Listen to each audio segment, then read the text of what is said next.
Sorry, we're expecting a... Hello everyone. Good morning.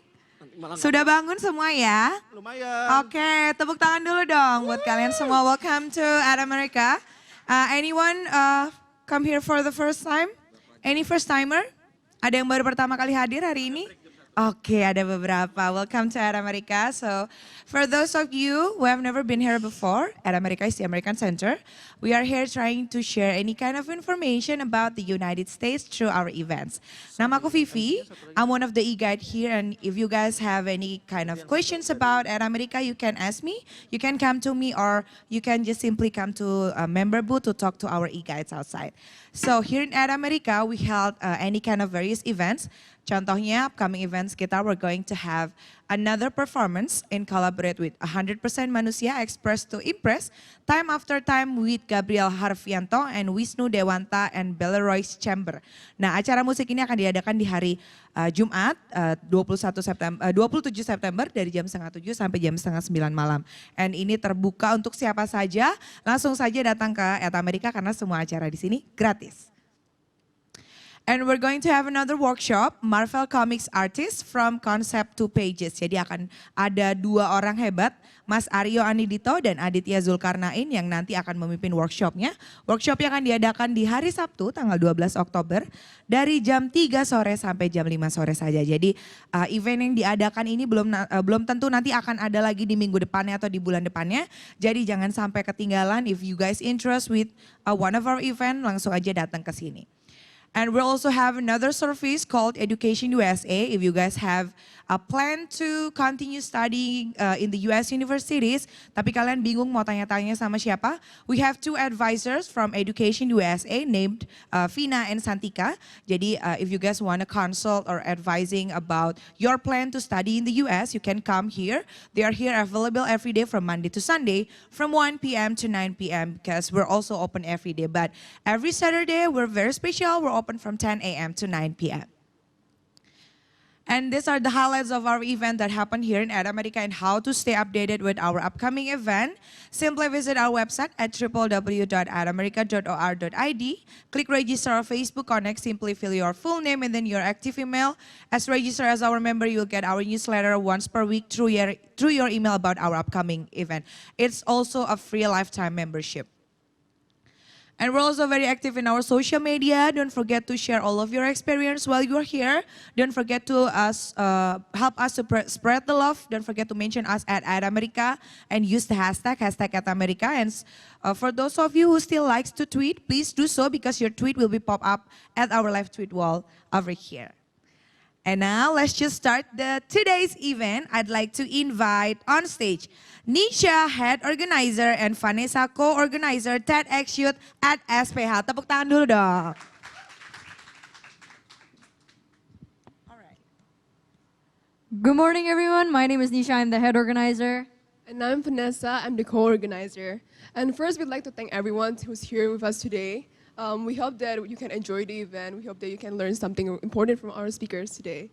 And also, we'd like to thank the very special American staff. Thank you for helping us through all this planning. And special shout out to Kak Karima for being very, very helpful.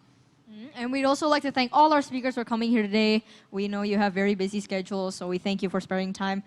For us, a small high school event, but we really value your time here. And also a special thank you to our team this year, our TEDxYouth at SPH team. Can we please give them a round of applause? They've been working so hard for us to this event. And we just want to send out a special thank you to our team.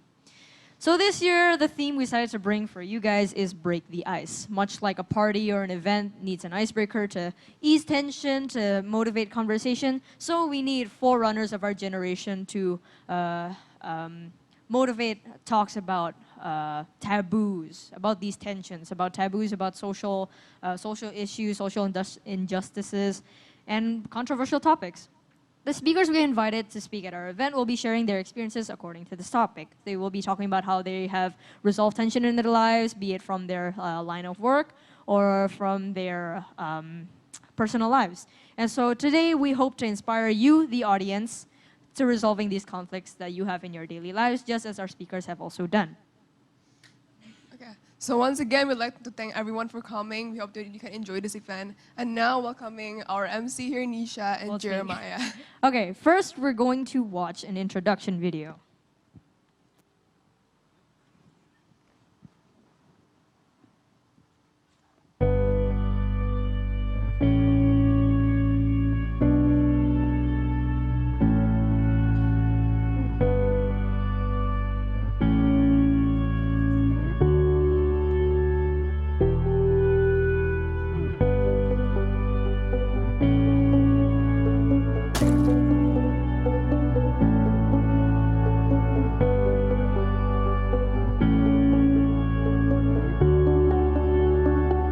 No, instead, we all just go about our lives happy-go-lucky, and we don't think about, I decided, you know what? And I know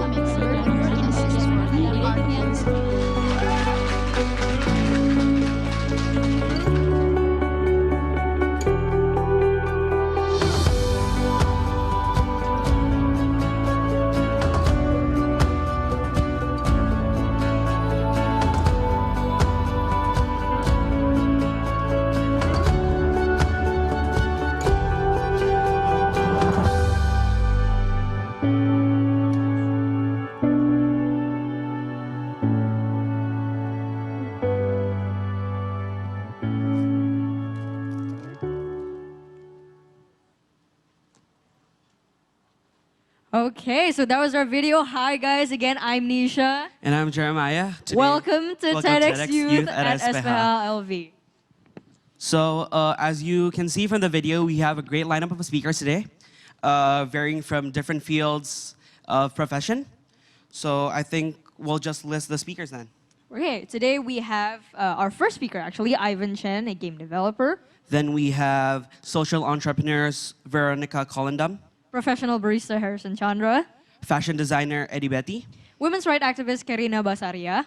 musician Wishnu Dewanta. And finally, architect Pauline Budianto. So as you may recognize some of these speakers, and they have been outstanding in their careers and in their own professions. So we are really excited for you guys and for us to hear their speeches that they will share to us. And we hope that their speeches can inspire us as well. A few things about this event. We have refreshments, so we have food and snacks outside. Also, we have water bottles. But when you take the water bottles, please keep them. Don't throw them away because we don't have that much for everyone. Like the announcement said, please do not bring your food or snacks in here. You can come out of the event anytime you want to get the water and food. But for lunch, we have designated lunch break at around 1:15. So if you want to get your lunch, you can leave the venue, go get lunch, and then come back here at 2:15. But please do not bring any food into this venue. I think, do we have anything else to say, Jeremiah? Lastly, so we have prepared some gift bags, but we only have 150. So please stay to the end of the event if you want the gift bag. And then because we do have limited stock, at the end of the event, please line up by the registration booth to get your gift bags. And we will not distribute the gift bags in the middle of the event, whether it be during lunch break, but only during the end of the event. And also, we won't be having any question and answer sessions at the end of the speaker talk. So if you would like to chat with one of our speakers, talk to them for a bit, some of them will be here at the end of the event. So if you want to come up to them at the end of the event, you can. But again, we won't have any designated Q&A. So yeah. So we would just like to say that we would like you to enjoy this event, and we really hope that you get inspired. Okay, now welcoming our first speaker, please give a round of applause for Ivan Chen.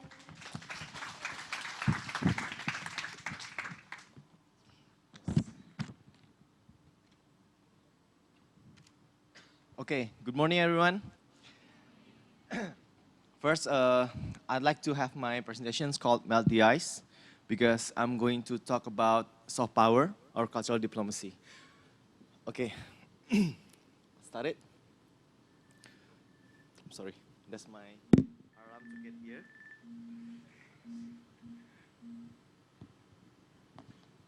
Okay, so maybe none of you remember this event back then in 15 January 1974. when the Prime Minister of Japan, Tanaka, come to Jakarta, Indonesia, they burn all Japan's cars. And what make our society from there to here, 30 years later, is called soft power. This is Jakarta anyway. All of them are Indonesians. They held an event of Japan's culture festival. It's called soft power. Is there anyone in here not knowing both characters? Everyone knows, yeah? That's good. So I'm Ivan. I'm CEO of Anantorpa Studios. It's a game developer company in Indonesia. And we have been creating a lot of things since we started, like the first augmented reality museum in Indonesia, the first VR museum platform in 2014, the first VR tourism platform in 2015, and the last one is the first esport games from Indonesia. Okay, so we have to know about what's the differences between Industry 4.0, because the term is, you know, like Indonesian is latah banget. Everyone just slap 4.0 behind their terms, right? And creative industry. So for short, we have been through 3 stages of civilizations. The first, agricultural economy. The second one is industrial economy, actually. So there are a lot of industrial / technology iterations starting from late 15th centuries. That's why I call it don't trust McKinsey research, because they're wrong. The first industrial machine is in 15th centuries, not the steam machine. And one thing is, every iterations needs disruptions and shifting. They tend to create, at the first iterations, they created labor out of 4 classes.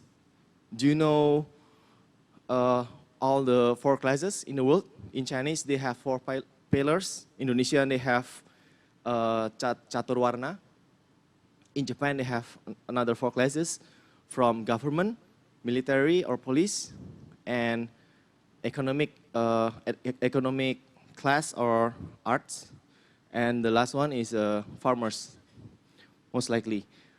When they created the labors, the iteration itself tend to decrease the labors for every iteration. That's why more and more poverty and unemployment created from these iterations.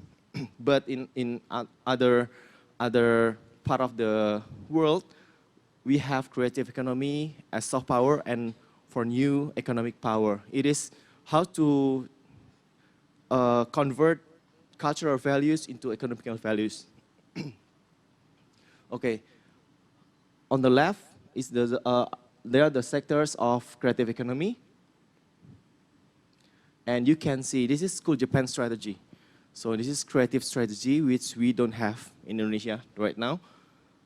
It's revolving around film, novel, games, drama, manga, toys, everything regarding stories and characters. These are the sectors. The sectors now called content sectors or cultural content industry. And why game industry? Because game industry is now the leading digital industry in the world. Not to confuse with startups. They have great valuations, but they don't have the money. They burn money, yes, but they don't have the actual money. That's what happened with some national corporate recently, right? So one of the games genre this year, they created $20 billion. That's almost the whole pendapatan domestik bruto ya from kuliner Indonesia. And if you can see in a mobile games revenue, 2 years ago, we don't have the winners actually. It's just how you make the money, because the top one creating like almost 2 billion US dollar in that same year, and Pokemon Go is ranked ninth, yeah, almost 900 million US dollar annually. Last year, Pokemon Go have a 1.2 billion US dollar in revenue.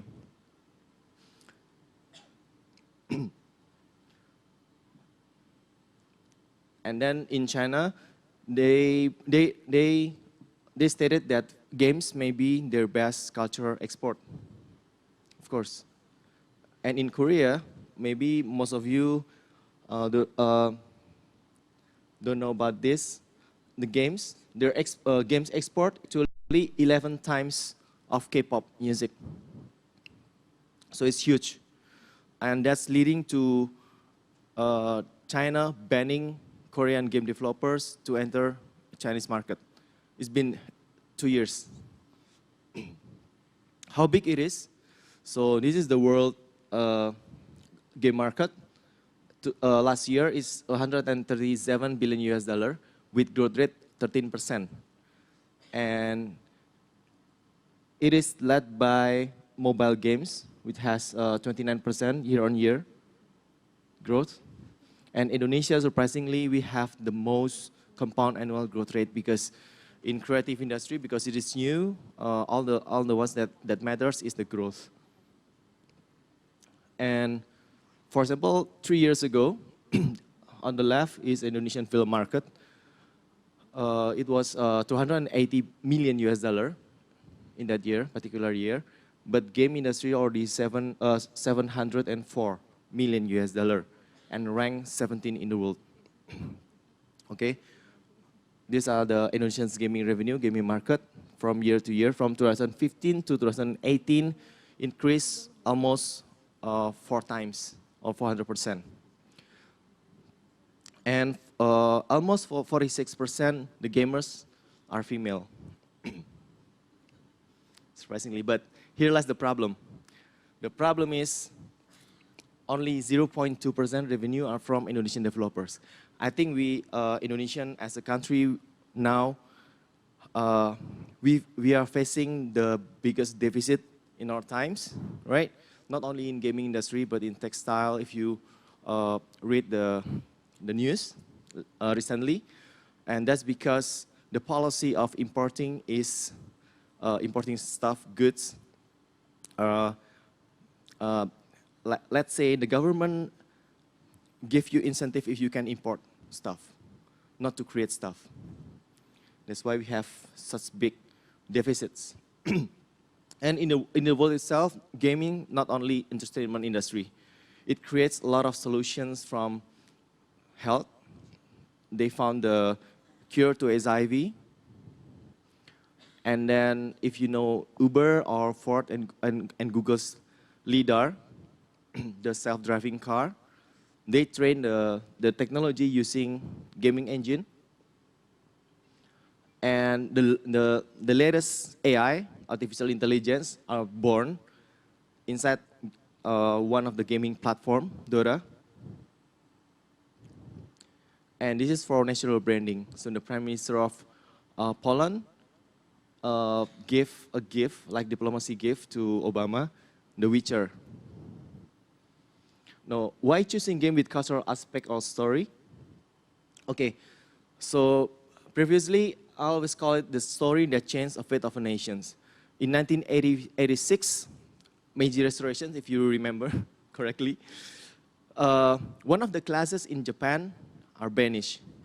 It's the samurai class, okay? Because Portuguese had some urge to export their weapons to Japan. So they said, okay, you don't need all those samurais. You have a lot of people power down there, the farmers. You can train them, give them handguns, and then rival, and then you have your own army. That leads to the defeat of Japan in Luzon in 1904, where the Japanese army, they have their own apa ya, benteng, like for fortifications, and they have logistic, but they ran away from their post against Russian army, despite the Russian army didn't have logistic anymore, right? So they realized that they lost something. They lost some spirit of them. And then in 1908, they imported some ideology from US, from America actually. It was called Bushido. It was written in America by Inazoni Tobe and translated to Japan in 1908, but it didn't work. Why? Because none of them have adequate educations to understand the philosophical context.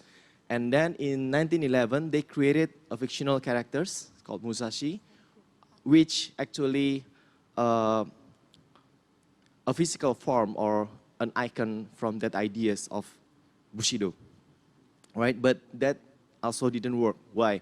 Because they built a biography of Musashi, which none of them will read. But later in 1930, they created a novel. This is the first creative economy or creative industry products of Japan. They created a novel that everyone read back then. And then Japan arose from the ashes. And that's the original Musashi. It's bald, old, right? And this is the Musashi in 1930, according to the context of that time, that samurai must be rough, never take shower, stuff like that. And then this is the Musashi for millennials. So the shape are different, but the values is the same. Okay, so how many of you still playing Pokemon Go? No, okay, good. That's good. But if you look into the whole industry, creative industry is not disrupting anyone. They enrich another sectors. So the whole industry creates almost 300 trillion rupiah in 2013. This is my research. We have what is called spin top, yeah, gassing, yeah. We have gassing. We have 6,000. One of them as old as 6,000 years. Okay, but if you look at Tokopedia, the price no more than maybe 10,000 rupiah.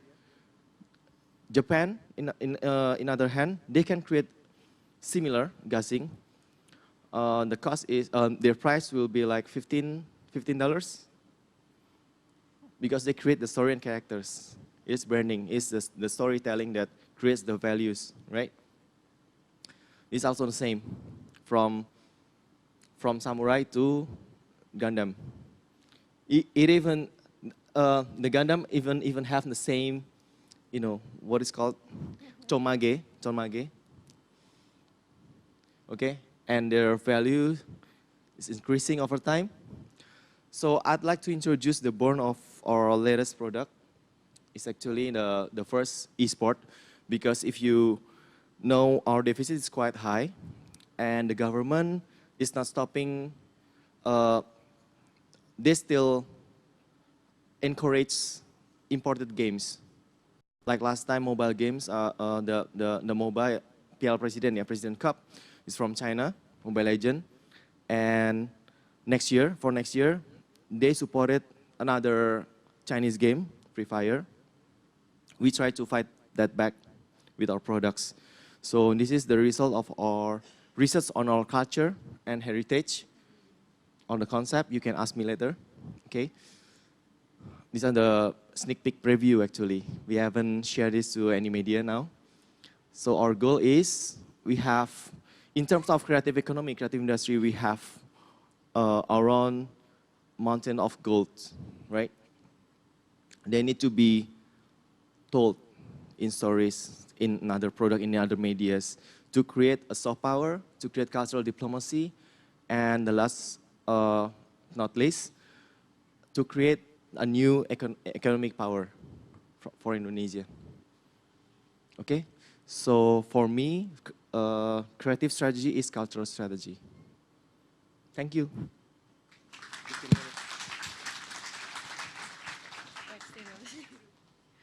Okay, wow, that's actually very interesting. Jeremiah, come up here. We need to thank our speaker, Jeremiah. Hi, sorry. Okay, so I think that was really interesting. Yeah, you talked about using cultural strategy to create a sort of market. Yeah, I think it's very applicable for audiences. What do you think, Jeremiah? What did you like the most? I think what you did was like really good, especially involving Indonesian culture in mainstream gaming, probably, and like new technology. So we have one question for you: is that for your game that you developed, where can we find it? Not yet, because it's actually we're still developing it. The closed beta is next month, but I'm hoping in early next year, like for example in mid January, we already publish it on Play Store. Okay, cool. Do we have any game developers here or any game enthusiasts here? None? Penggemar game nggak ada sama sekali? Bohong. Oh, ini ada satu, okay. Okay, so you can kind of, maybe talk to him after this, talk about games. Actually, we have, again, thank you for coming. Can you guys give him another round of applause for speaking? Okay, we actually have a gift for you. So actually, hold on, let's go get it. Okay. This is actually a portrait of you. Mirip gak sih? Is it, can media team please come forward? You want to hold up the At America?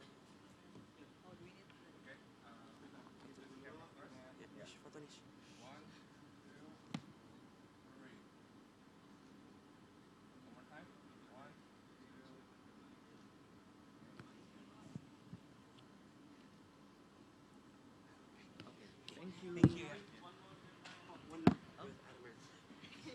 I think we have to hold. Okay. So how is it? Here, like this? Yeah. Wow.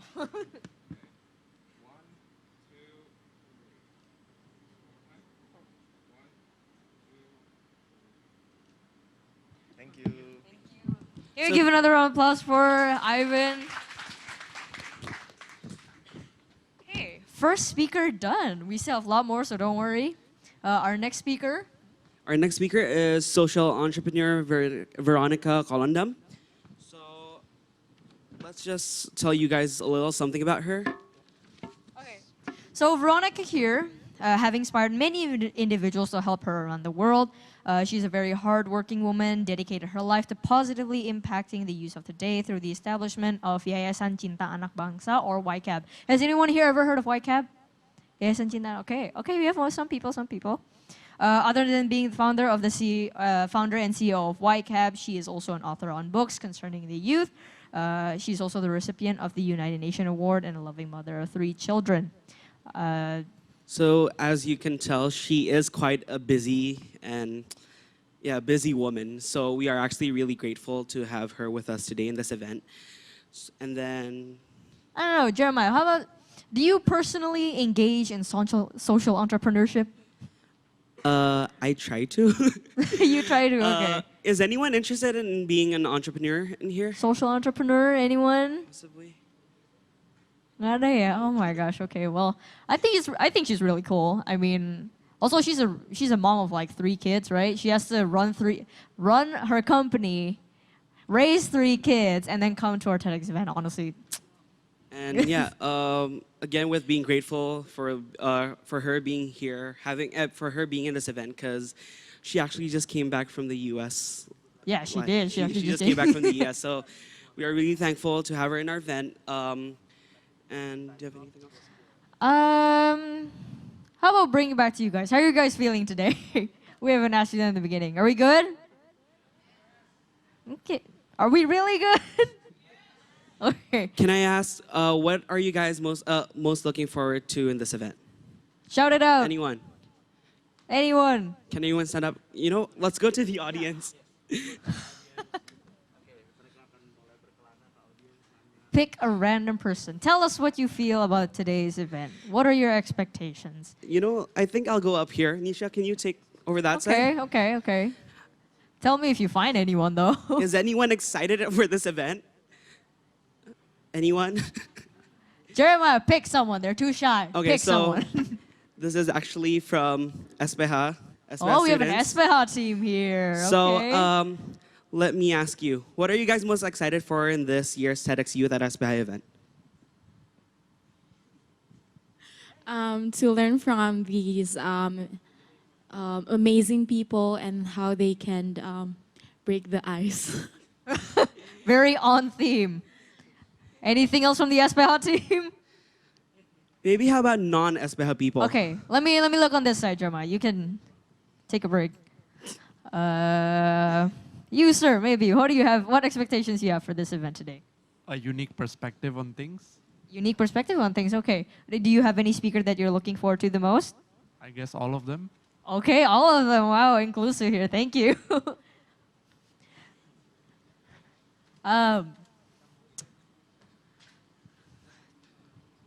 So, yeah, we're still waiting on a speaker. So,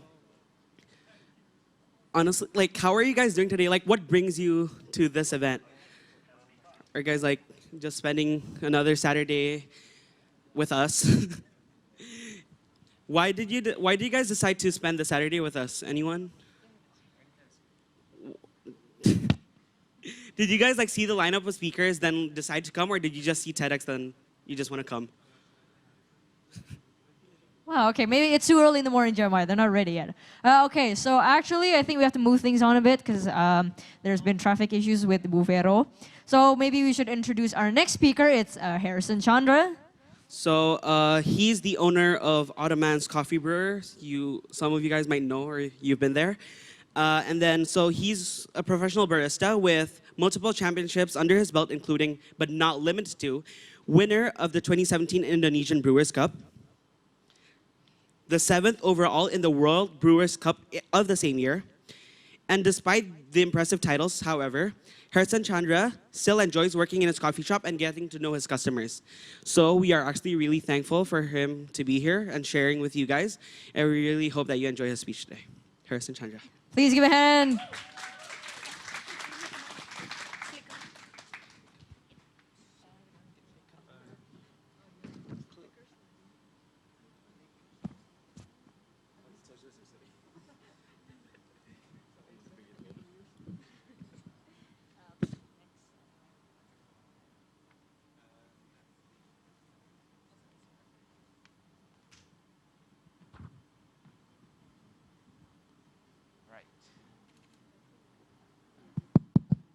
All right.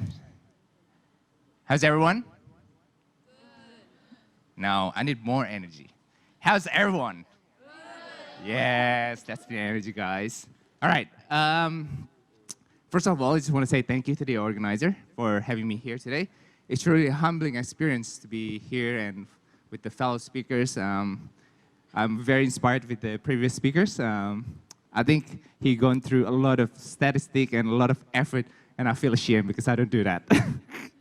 So most of my talk would be more about our mental approach, how did I overcome my fear and my pressure. I didn't put any facts, not as much as you, but I hope I can share a thing or two. All right. Okay. Next, my title is Fail Again, and I'll tell you why later. So I graduated from Australia. I studied engineering, majoring in chemical and metallurgical engineering. On my last year of study, I worked part-time at the research office as a research officer at JKMRC, and I continued working there after I graduated for another 3 years. And then I got offered a job at the mineral processing consultancy called AMEC. Worked there another 2 years. And in 2014, the crisis hit Australia. So I got to move. I got late because there's no projects in any consultancy. So yeah, I thought it was time to go back and help my family business, which is yeah. So it's basically it's a mineral processing. It's a quarry. It's a stone quarry is basically producing stones and sands and pebbles for construction. So buildings, roads, and everything. And then in 2000 and after that, I'm now working as in Ottomans. I built my own business as a barista and also a founder. Next. All right. So Ottomans was established in 2016, along with 3 other founders, friends and family. Our first store was in Pluit, but it's already closed now. But afterwards, we opened another 2 stores. One in Mega Kuningan, in Sopodel building. Another one is in Cilandak Town Square. And we're going to build our own roastery as well, progressing. Roastery means roasting coffee, yeah. So yeah, so this is our store in Sopodel. Some of you might already seen this, that iconic stage. And this. So that's the other store. So how did I started how did I change course from engineering into food industry? So it started off as like an easy journey. I went through my friend's house. He was a coffee connoisseur, and he would make coffee for me, and then I would try. And he would give me different origins from Colombia, from Brazil, from Ethiopia, and I got excited, and it got my attention because its origin tastes differently. So and afterwards I go on coffee hopping in Australia. And yeah, before I know it, I bought my own coffee machines, make coffee at home. And when I go back to Jakarta, I saw the growing business in F&B industry at that time. So yeah, and also I went to the competition, like a barista competition. I didn't know that it's such thing at that time. So there's a barista competition that was in 2015. So I went to the go back home, I got excited, and that night I decided to, this is what I want to do, and I want to become barista and want to have my own coffee shop. All right. So obviously, I got a lot of pressure. So mostly from family and peers and relatives. So from family. So imagine this: my family, my parents have had a clear pathline for me. So he already paid everything. He sent me to Australia. I studied chemical and metallurgical, which is basically mineral processing. So they expected me to take over the job. But and it takes a lot of time and effort and money as well. And obviously, being a barista and open a cafe wouldn't be one of their. It's not something that they're excited to. From friends and relatives, I get comments like, how much do you make a month? Wasting your time and effort. It's a small business. What are you thinking? And why don't you just sit nicely at your dad's throne, concentrating on that, and just wait for the money to come. So I get a lot of this, and many more. I get a lot of, and these are the recurring sentences that I always get from my family, from my relatives and friends. So obviously, this pressure becomes fear, and fear to take the next step, and fear to fail. So how did I overcome that? So first, for me, is to have a time management plan. So at the time, I was still juggling between two jobs. First one is to help my parents with the business, and the other one is Ottomans. So I have to have a clear management plan so I can be successful in both areas, right? So with my dad's business, I have to be in the office Monday to Friday from 9 to 5 or 6. But along that week, I would be on the side as well, working. So for that 5 days, usually I would have 1 or 2 days living on site. And on the other side, the Ottomans, we open from 7 a.m. in the morning to 10 p.m. at night. So what I gotta do is I gotta wake up at 6 o'clock, get ready, and 6:30 I'll be at the outlet because we still have a small team, right? So I gotta be there and help the team. So I gotta prepare the outlet so it's ready to operate at 7. Includes everything, so cutting fruits, cutting everything, doing all the small things, mopping, taking up the chairs, cleaning up the tables. So that's what I do from 7 to 8:30, and then after that I go to office with my dad at dad's office, and then from 6 o'clock I would drive back again to the outlet and do the same thing, help the operation again from 6 to 10, and sometimes to 11 because I got to help out with closing. So again, mopping floors, washing dishes, and everything. So I gotta have that time management plan, and I was committed. So I was ready to do that before it even started. So I already planned that in my mind.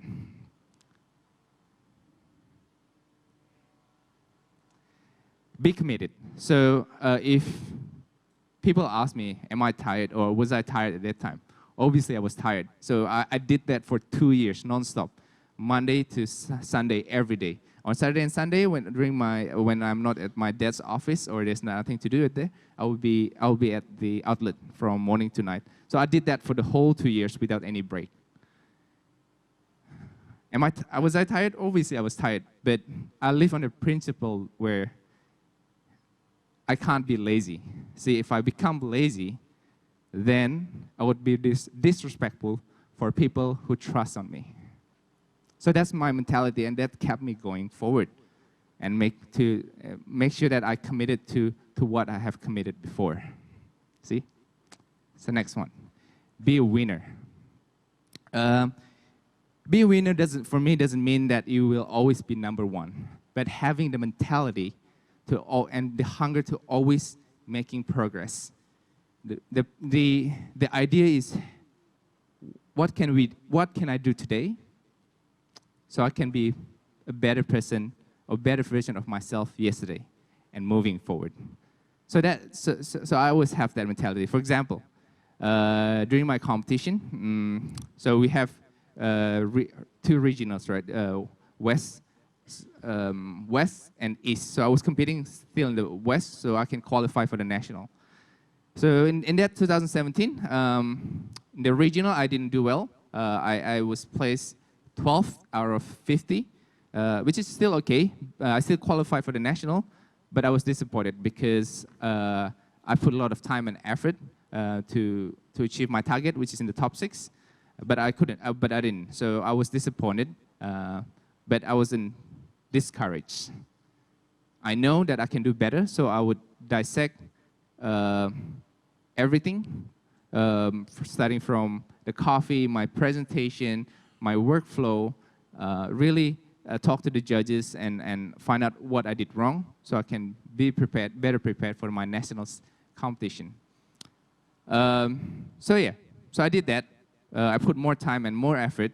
So in the national stage, I was lucky to win. It was quite surprising. I didn't plan to win. My aim was only in the top 6, but luckily I won. And because I won, I got to represent Indonesia in the world competition.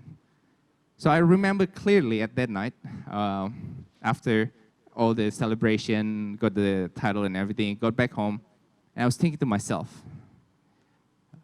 what can I do? What can I do better so I can compete in the world stage? having that mentality to always wanting to move forward and be a better person. So that was on my mind. So for the internet world stage, I prepared for 2 months. What I did was I dedicated 6 days a week and 10 hours a day doing countless experiments, all the details, starting from the water, the chemistry, the coffee, the roasting. And I did that for 10 hours a day, non-stop. And a lot of time I forgot to have my meal because I was so concentrated in what I was doing. So, be a winner. Always having that mentality to always want to do the best in everything we do. Number 4 is stay focused. It's easy to have a goal, and it's easy to have a plan, but it's harder to stay focused. And a lot of time in this generation, it's easy for us to give up. And it's easy for me to give up as well. A lot of distraction, a lot of godaan, a lot of like having just nice lifestyle, laying at home, do nothing, seeing Instagram, seeing what people do. A lot of godaan for me. But I think whenever I got distracted, I gotta remember to myself that I have responsibility to people who relies on me, and have to be strong for them, not to give up. So they can rely on me. For example, again for the competition, easier for me. I was so focused in what I want to achieve that I would repeat my presentation on my bed, while I was taking shower, while I was driving. I would talk to myself, and then sometimes just at the public space, I would do all the funny movement for the competition, like, just putting portafilter or pouring. It's like, and people think that I was crazy, but I don't care. You see, I don't care because I was so focused, and I wanted to achieve what I was planning to achieve, and nothing's gonna distract me for that. Build a team. I can't stress enough to have a strong team because I don't think I can achieve what I achieve without having a team that support me and having a team that advise and give you honest opinion. So I can't tell everything, but if you have a strong team, a lot of time it's 50% of the job are done because you have a strong team. I'm going to talk that again. So fail again. I got inspired. The fail again is a conversation that took place in a very popular TV show called Games of Thrones. I'm sure a lot of you have seen the series. So this conversation took place at when Jon Snow, after he got killed by his colleague because he was fighting for what he believed. And this is the conversation they took. So Sir Davos said, "You were dead, and now you're not." And Jon replied, "I did what I thought was right, and I got murdered for it. And now I'm back. Why? Why should I continue?" And Davos replied, "You go on. You fight for us as long as you can. You clean up as much of it's censored as you can." And Jon said, "But I failed." Davos replied, "Good, now go and fail again." So I got 3 points from this short conversation. So first point is that don't expect when you have a good plan or right plan that things will be easy. Jon took a radical move and plan to save this humanity. At that time, they only know Westeros, right? He tried to save Westeros by doing a radical plan. And he got opposition. He even got killed by it. So it will be like us too. So when we have a good plan, some people, even those people who are close to us will try to play you down and try to kill your dream. Don't expect things to be smooth and easy. Now, second point is that at this point, John was about to give up, right? You have to understand that he just got killed and he was raised again, and there's nothing for him to fight again. He got a second chance. Why would I get killed again, right? But having divorce, having a good people and advisor around him is crucial, because divorce really encouraged him to move forward. So point number 2 is surround yourself with positive people, with positive energy, those people who is like-minded, so they can push you and move forward. Point number 3 is, later on, after this conversation, John actually continued to fight for what he believed, and he eventually successful, even though he kept falling. There'll be hurdles along the way. But he was successful afterwards to save the humanity. So point number 3 is that no matter what you achieve, no matter what you're going to face, when you try to achieve your dream, you're going to fall a lot of time along the way. And for me, it doesn't matter how many times you fall. So what matters for me is how many times you stand up after you fall down. That's what counts. So yeah, so friends, now go and fail again. Thank you. So thank you, Harrison, for that inspiring speech. Do you guys have... Okay, maybe talk a little bit about what you were saying. Boleh juga ya, maybe rehearsing in the shower gitu, ayo latihan tulis ujian di shower. Parah bahannya nggak ada. I think that was pretty good. I think the part where you put what your friends said to you, I think that was pretty relatable. Because do we have any well, I don't want to say baristas. Ini ada barista nggak sih di sini? Or like coffee enthusiasts? Coffee enthusiasts? No. What? Okay, so we really like that it's not about how you success that counts, but it's more about how many times that you get back up again. I think that's a great lesson that all of us can take from the speech that Harrison just gave us. And yeah, actually, we have your portrait here. We have something to give you.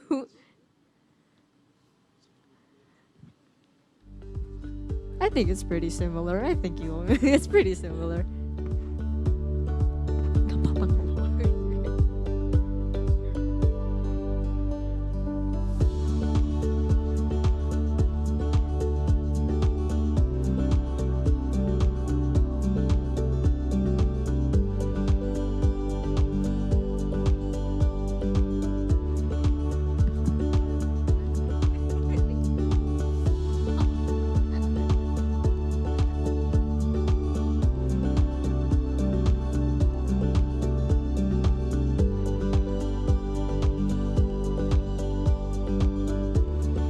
Thank you, Harrison. Can you give another round of applause there, Harrison? so up next, we have our guest, Veronica Colondam. So we introduced her to you guys earlier, and now she's here. So just to remind you guys, she's the CEO of YCAB, Yayasan Cinta Anak Bangsa, and let's not forget that she's also a mother of 3. Okay, so can we please welcome Ibu Vero? Please give a round of applause for Ibu Vero.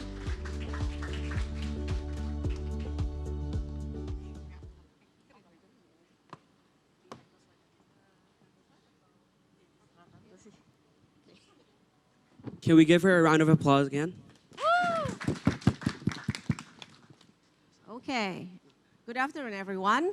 I'm going to talk to you today about meaning in everything that happens in your life. And I'm going to tie it up with the Impact 1, Impact Millions on the last part of the talk. But it is about my own life story. So, as you know that, no, you probably don't know, but 20 years ago, I set up YCAP. as a foundation, Yayasan Cinta Anak Bangsa. At that point in time, I had already 2 children, so age 2 and 4, and YCAP was my kind of non-biological child number 3. Then I have number 4, which is Joey just graduated about, last year or this year. Yeah, this is my youngest children, my youngest son's friends who organized these TED Talks. So the story went back to 1999 when I set up the foundation, thinking that I had figured everything out. People talk about meaning and purpose in life, right? Everybody wants to do something purposeful. I thought I had it all. Then YCAP was born. Fast forward 19 years later, this is something that I didn't think a part of my life that actually mattered to me or mattered to the world, for that, so to speak. But then just last year, that was September, I got invited to a program for social entrepreneurs in Harvard Kennedy School. And little did I know that that particular education phase, that was 2 weeks kind of program for social entrepreneur, actually changed the whole narrative of YCAP. The number one questions that people ask me, why do you do the things you do? Why did you set up a nonprofit social enterprise instead of going into business or working in the big companies? I always talk to them. I always respond by saying that it is my calling that God put in my heart, which is true. That was my 26th birthday. I was 26. So who's 26 here or about to be 26? It's a very critical year, by the way. A lot of things can happen and will happen, magical year. So I was 26, having a birthday, praying that night, what is it that you want, God? What is it that you want me to do for the rest of my life?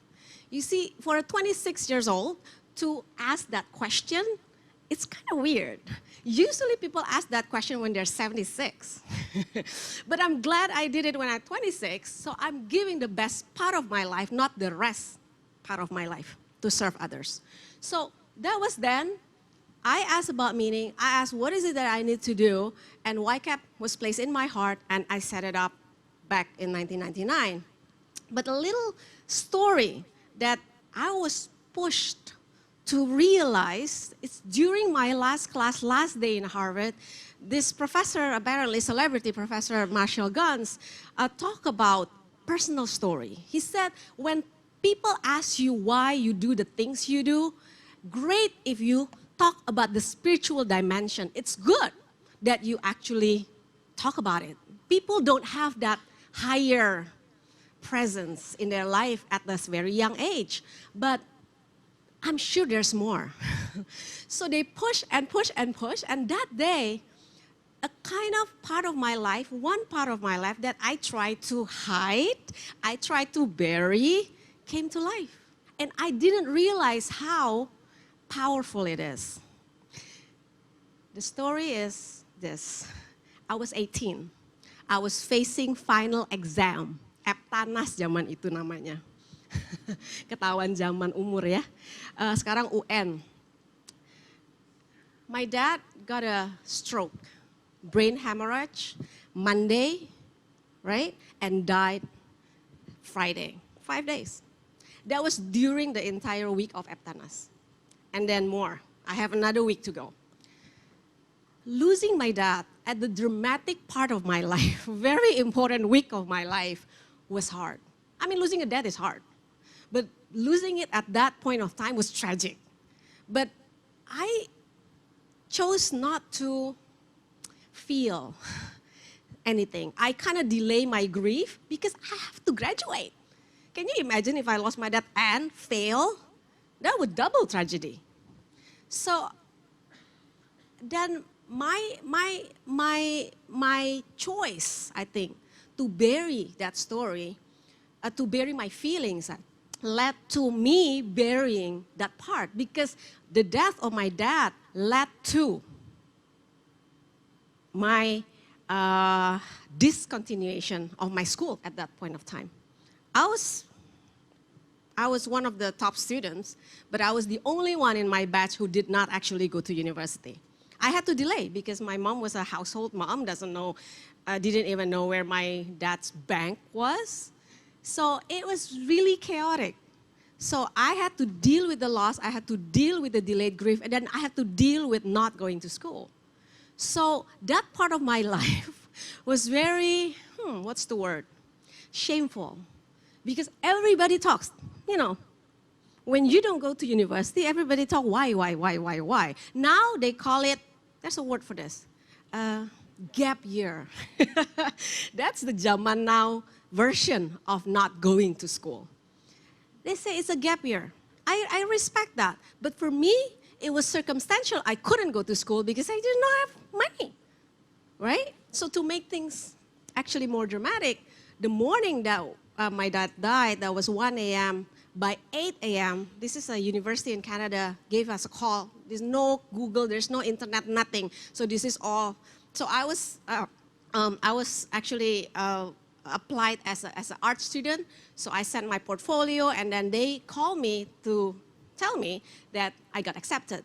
But can you imagine? I just got home from the hospital, losing my dad, and getting that call from the university. What would I say?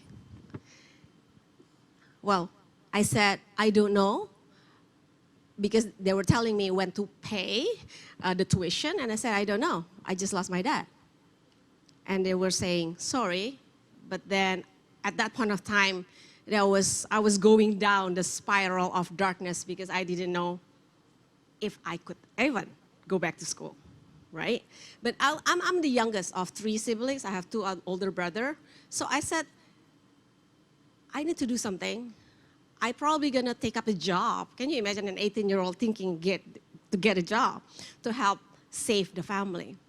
But that is a part of my life that was not told. For 19 years, I never tell that story. I don't know why, but only in Harvard did I actually get exposed to the possibility that's your personal story, that's your life. Your life is impacted. I mean, later I picked up university and all of that, but I had to work while going to school, right? I mean, most of you probably don't have to go through that, but I did. And you have to delay your dreams, you have to delay everything, you have to hide from your friends. You know, that's, I think, one of the point of my life which I suffer. That's the kind of suffering for teenagers, and it's suffering for the entire family. But then I learned that suffering is good. You know, C.S. Lewis said, pain is God's megaphone.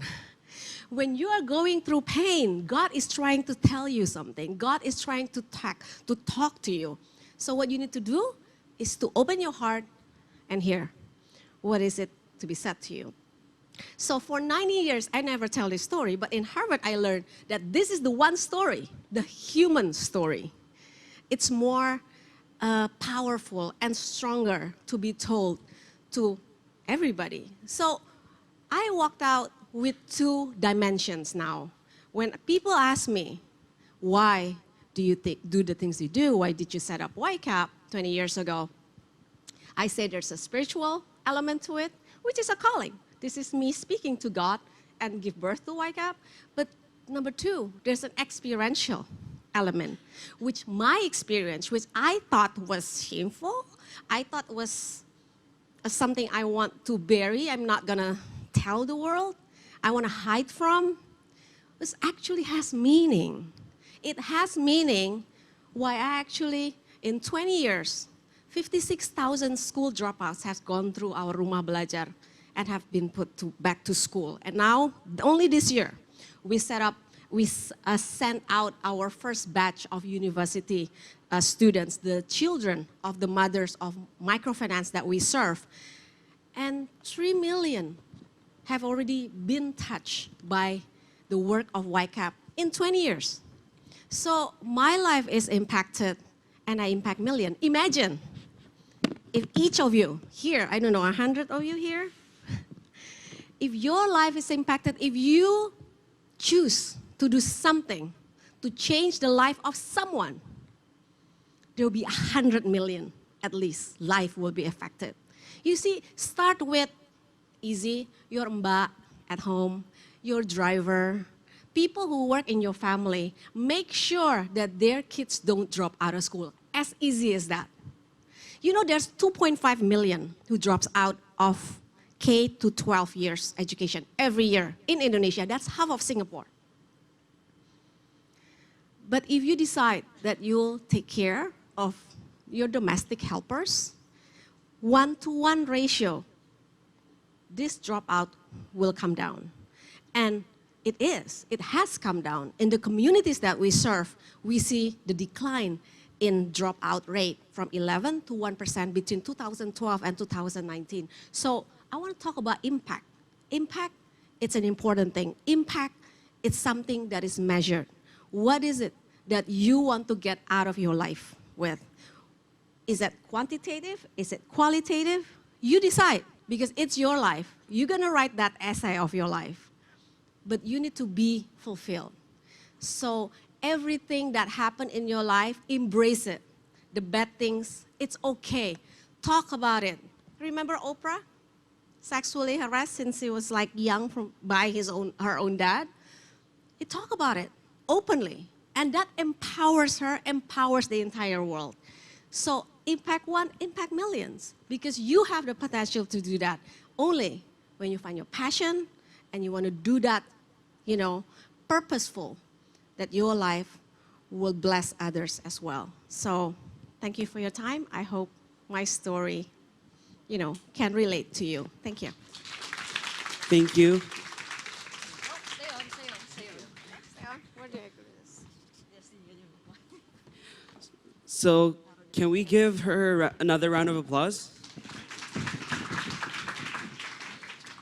First of all, we would like to say thank you for being here and for inspiring all of us. Yeah, I think it's like really impressive how you said your father died when you were a very young age, right? Yeah, I think it's very impactful that you can still, you know, inspire so many people even though you experience so much hardship in your life. I think that's very valuable. I think all of us can learn something from that too. What was your favorite part, Jeremiah? I think I like the part where we actually all could learn that we could use our pain to grow and help other people. Like when thinking about pain, we would usually just think about ourselves and like how we would get over that pain, but using that pain to help other people and also help yourself is actually a great thing to do with it. And maybe get over it as well. Yeah, okay, it's really good. So thank you, Ibu. We have a gift for you as a speaker, as gratitude for speaking here. I think it looks like you, Ibu.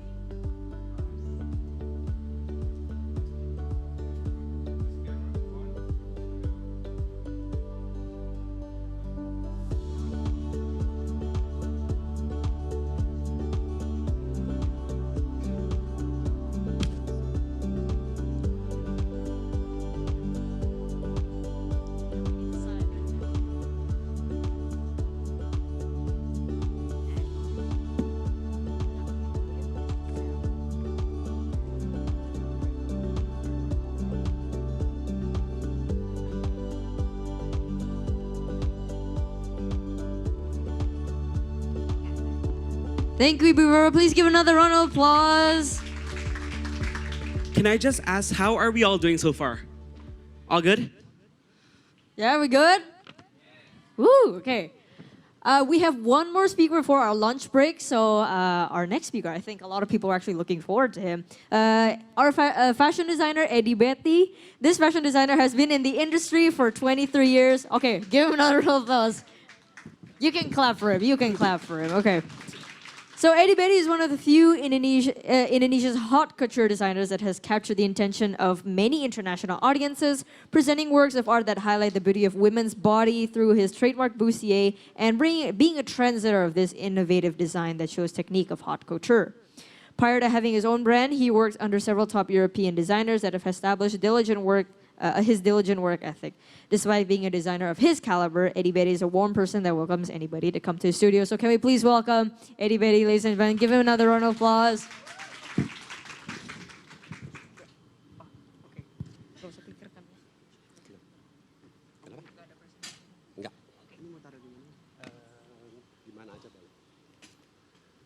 Selamat siang teman-teman. Udah lapar ya, tapi sebentar aja kok. Pertama-tama Eddy pengen mengucapkan terima kasih kepada panitia yang sudah mengundang Eddy untuk sharing hari ini. Pakai bahasa Indonesia nggak apa-apa ya? Perkenalkan, nama saya Eddy Betty. Saya lahir di Jambi.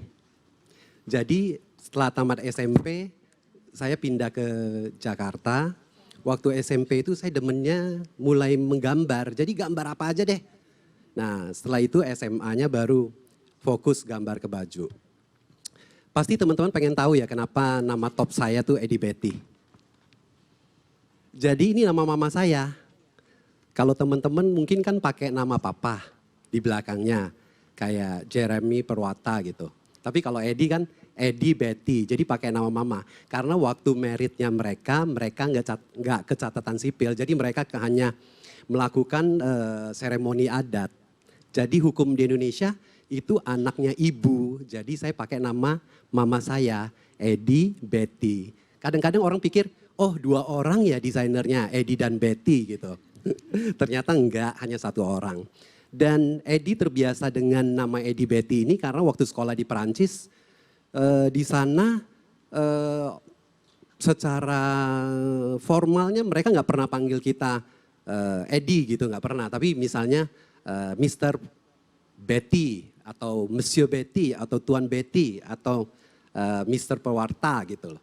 Jadi akhirnya terbiasa dengan oh Eddy Betty, lucu juga ya, unik juga ya nama ini.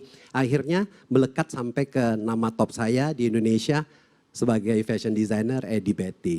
Itu awal dari nama saya. Terus yang serunya waktu saya seumur kalian, saya harus menentukan jurusan apa yang saya harus ambil nih. Terus saya ditanyain nama koko saya. Saya dari keluarga yang cukup totok ya. Jadi semua anak-anaknya kalau bisa punya gelar. Jadi koko saya tuh pengennya saya misalnya Dokter Eddy gitu. Bisa bayangin nggak kalau saya punya title. Jadi kan mungkin agak lucu ya. Terus ternyata saya bilang sama koko saya, kok boleh nggak saya ambil fashion fashion. Saya pengen jadi fashion designer nih. Saya pengen jadi desainer ngetop. Terus koko saya waktu itu dia hanya bilang, apa? Kamu pengen jadi Vermaak Levis? Jadi waktu itu fashion tuh di Indonesia tuh nggak seperti sekarang. Jadi yang koko saya tahu itu menjahit itu adalah Vermaak Levis. Karena mungkin dia sering lewat di jalan terus ada lihat yang Vermaak Levis gitu, jadi dia kaget. Koko saya takut saya tidak bisa menghidupi diri saya sendiri kalau nanti saya sudah berkarir. Tapi intinya saya kasih lihat ke koko saya bahwa saya serius nih. Saya suka nih gambar, saya suka nih bikin wanita jadi cantik. Yang nggak cantik jadi super cantik gitu. Yang bodinya nggak bagus jadi bagus gitu. Jadi kata koko saya gini deh, kesepakatannya kamu coba dulu ambil setahun karena dia takut saya labil. Karena usia-usia saya waktu itu kan kalau lulus SMA kan labil. Pengen ini, pengen itu. Tapi takutnya nanti akhirnya udah buang uang tapi nggak sekolah. Akhirnya dia bilang gini, kamu coba dulu setahun. Kalau nggak bisa kamu harus ikut saya. Jadi Eddy waktu itu nyoba dulu kursus setahun di Susan Budiarjo Fashion School. Sampai sekarang masih ada di Cikini. Terus kalau tidak berhasil, Eddy harus ikut kemauan keluarga. Jadi Eddy harus misalnya ambil ekonomi kayak dokter kayak apalah pokoknya bergelar. Karena untuk keluarga Chinese Toto kayak Eddy ini harus punya gelar baru keren katanya. Oke. Terus akhirnya saya ambil kursus sementara teman-teman saya kuliah gitu. Jadi waktu itu cukup sedih juga sih kok teman-teman kuliah kok saya belajar jahit gitu. Tapi it's okay karena saya lagi mengejar mimpi saya dan saya harus fight untuk itu. Waktu tahun itu mungkin tahun 89 waktu itu kalian mungkin nggak tahu ya ada majalah yang cukup terkenal namanya Sarina. Ada yang kenal nggak majalah Sarina? Udah ketahuan zamannya ya tuh. Mungkin papa mama kalian tahu majalah Sarina ini. Majalah Sarina ini sekarang udah nggak eksis lagi. Tapi waktu itu ada lomba desain merancang busana gitu. Terus Eddy ikut. Eddy deg-degan nih, masuk nggak nih? Ternyata terseleksi dan harus bikin beberapa rancangan busana. Temanya waktu itu Eddy buat nuansa dasar laut. Jadi Eddy bikin busana tapi ada print-print binatang lautnya, terus waktu keluarnya pakai UV gitu, jadi cahaya UV, jadi hidup-hidup gitu. Waktu itu sesuatu deh, 30 tahun yang lalu tuh sesuatu. Jadi waktu itu Eddy menang juara 1 dan juara umum. Nah ini Eddy membuktikan kepada keluarga bahwa, oh saya tuh pengen benar-benar jadi desainer loh. Nah terus saya deketin lagi ke kakak saya, Kok boleh nggak saya sekolah di Paris? Terus koko saya bilang, kenapa? Loh kan saya udah buktiin saya bisa. Kata koko saya, oke. Nah saya berangkat ke Paris, sekolah di sana selama 5 tahun. Saya ambil 2 sekolah. Sekolah pertama itu adalah Atelier Fleury de la Porte. Itu khusus menggambar. Dari tekstil, dari gambar, semua gambar kita pelajarin. Yang kedua, nah ini sekolah yang terkenal nih, namanya École Chambre Syndicale de la Haute Couture Parisienne. Di sini, nggak apa-apa, yang penting bisa dengar bahasa Prancisnya aja kok. Ya, di sini Eddy belajar dari memegang jarum sampai merealisasi suatu baju. Nah, di sini Eddy kan demen banget tuh namanya bustier. Eddy bawa sih. Ini koleksi bustier Eddy tapi memang udah kuno. Ini archive, dapatnya juga di Pasar Loak. Jadi memang keadaannya nggak sempurna. Tapi yang Eddy pengen jelasin ini tuh adalah bustier. Bustier ini sebenarnya dipakai bukan budaya kita sih, tapi budaya Perancis ya. Tali-tali gitu. Nah bustier ini zaman dulu dipakai untuk mentorturasi wanita. Jadi wanita itu dibikin gitu supaya nggak bisa lari jauh. Karena mungkin wanita di zaman itu nggak banyak, yang cowok lebih banyak. Nah makanya kalau kalian lihat di film-film itu kan mereka saking dipaksanya itu kan sampai nggak bisa nafas. Jadi kalau mereka ketawa, mereka sedih, mereka pingsan. Ya memang pingsan karena seseknya begitu ya pasti nggak bisa lari dan juga nggak bisa lari. Ini kebudayaan ini seperti kalau di China itu ngikat kaki supaya kecil. Karena bagi orang China kalau kakinya kecil itu ningrat gitu lah. Nah kalau di Perancis kalau badannya kayak gini kecil apa itu juga ningrat. Oke perempuan waktu itu ditorturasinya kayak gitu. Dan kebetulan waktu di sekolah Eddy suka banget sama yang namanya bustier ini. Nah waktu kecintaan Eddy akan bustier ini, waktu Eddy pulang ke Jakarta, Eddy terapkan ke baju kreasi-kreasi Eddy. Jadi yang baju-baju yang kalian lihat ini yang misalnya sudah ada berlong torso di dalamnya itu adalah inovasi dari Eddy Betty. Berasal dari kegemaran Eddy Betty akan long torso. Dan kebaya-kebaya yang kalian lihat, thank you. Dan kebaya-kebaya yang kalian lihat sekarang, yang berlong torso itu juga dari inovasi dari Eddy Betty. Karena kalau tidak ya kalian harus pakai ya namanya kamisol apa. Dulu di zaman orang tua kita, kebaya itu selalu ditutup-tutupin. Yang kalau kalian anggap kebaya nenek-nenek. Tapi karena sudah kreasikan oleh Eddy Betty, maka kalian bisa memakai kebaya seksi. Thank you dong kayak Eddy Betty-nya. Kalau enggak kan kayak nenek-nenek. Oke, saya bawa beberapa contoh jadi kalian bisa lihat. Karena lebih nyata pasti lebih bisa terrealisasikan atau tergambarkan dengan baik. Dan itu setelah Eddy memasukkan bustier ke dalam baju. Nah, pasti kalian pengen tahu waktu saya pertama-tama memulai bisnis saya. Karena kan kalian pasti juga pengen tahu dong, oh gimana nih setelah sekolah 5 tahun di Perancis, setelah internship kerja di rumah mode Christian Dior, Christian Lacroix, Ted Lapidus, Kappa, Loris Azaro. Nah ternyata teman-teman, kalian harus kalau sudah selesai kuliah harus kerja atau intern dulu sebelum pulang Indonesia. Karena saya banyak dapat ilmunya dari internship itu. Karena dunia sekolah sama dunia nyata itu luar biasa bedanya. Bumi dan langit deh, tapi intinya saya pintar karena itu. Di sekolah kita tidak bisa mempraktekkan apa yang kita lakukan di luar sekolah. Di luar sekolah tuh sungguh luar biasa. Kita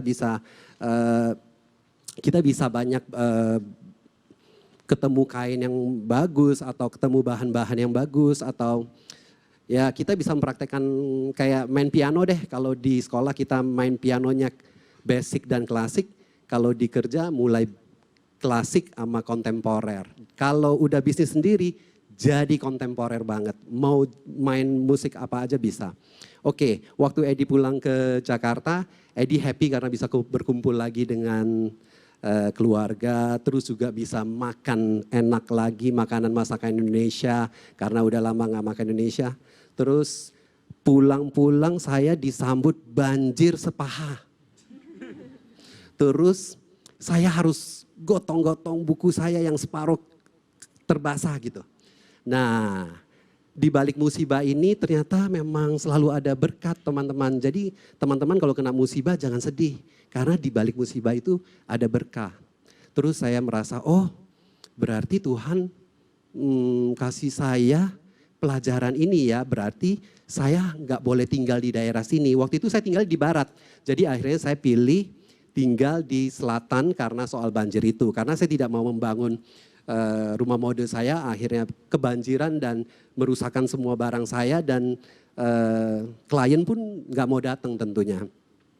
Dan akhirnya saya pindah ke selatan, saya sewa rumah dulu selama 5 tahun dan saya mau kasih tahu kepada teman-teman bahwa nggak gampang dan nggak mudah untuk punya satu perusahaan dan kita harus memang benar-benar butuh proses dan berjuang untuk meraih mimpi-mimpi kita. Jadi kepada kalian-kalian yang pengen meraih mimpi kalian nih, jangan takut, pasti bisa.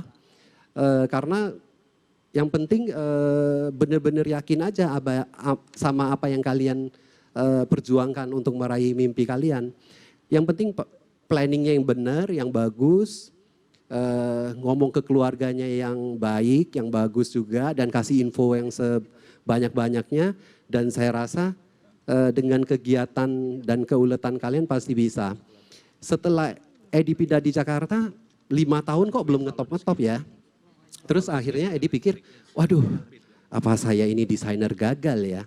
Nah waktu tahun kelima ternyata teman-teman saya memakaikan baju kreasi saya untuk salah satu sosialita teman saya.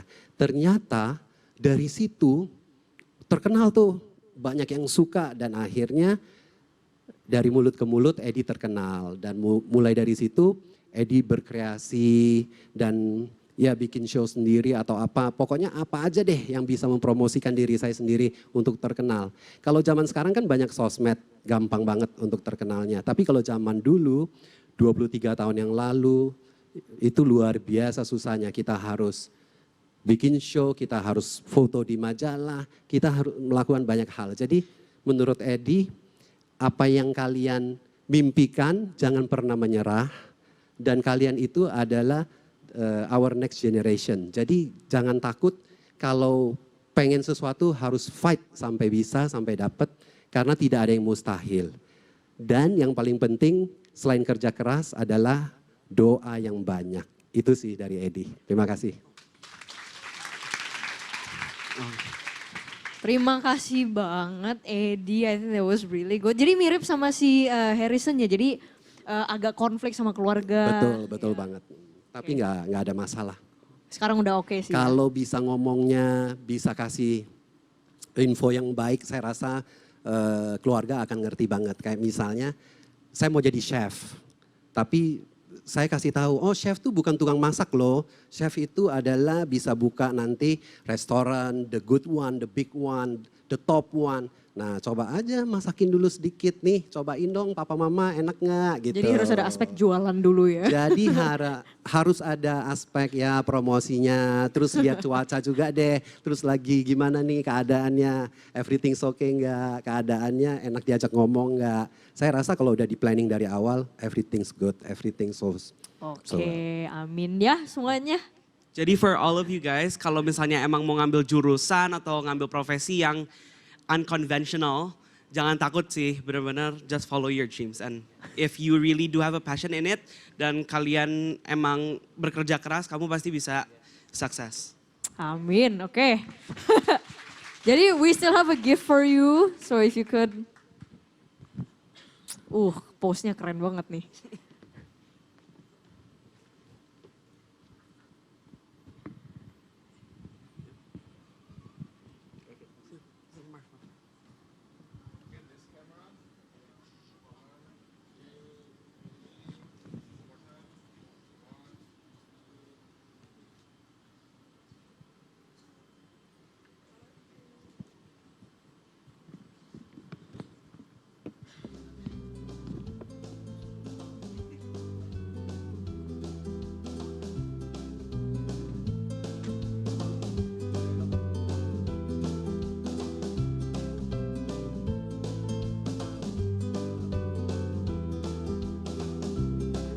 Thank you, Eddy Betty. Can you give another round of applause for him?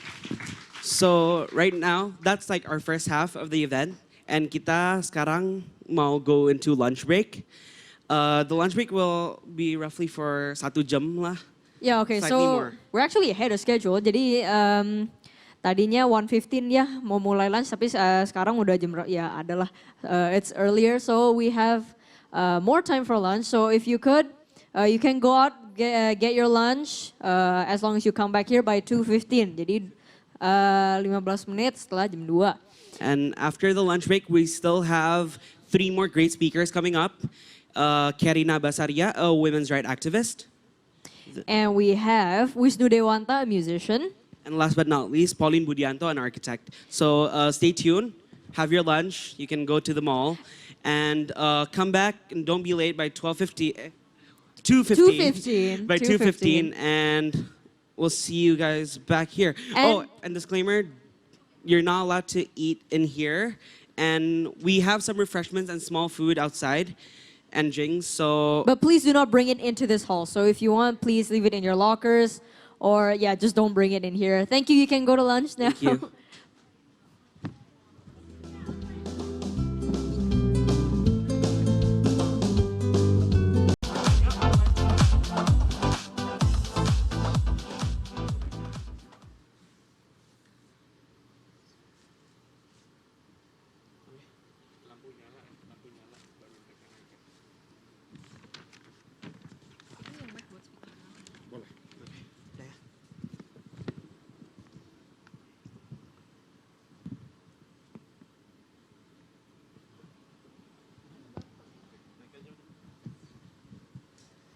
Hey guys, how are you guys today? Do you have a good lunch? Yes, okay, we had a good lunch. So we really hope that you had a great lunch because we're starting to our second half of the event with 3 more speakers, and we hope that these 3 speakers will still inspire you guys.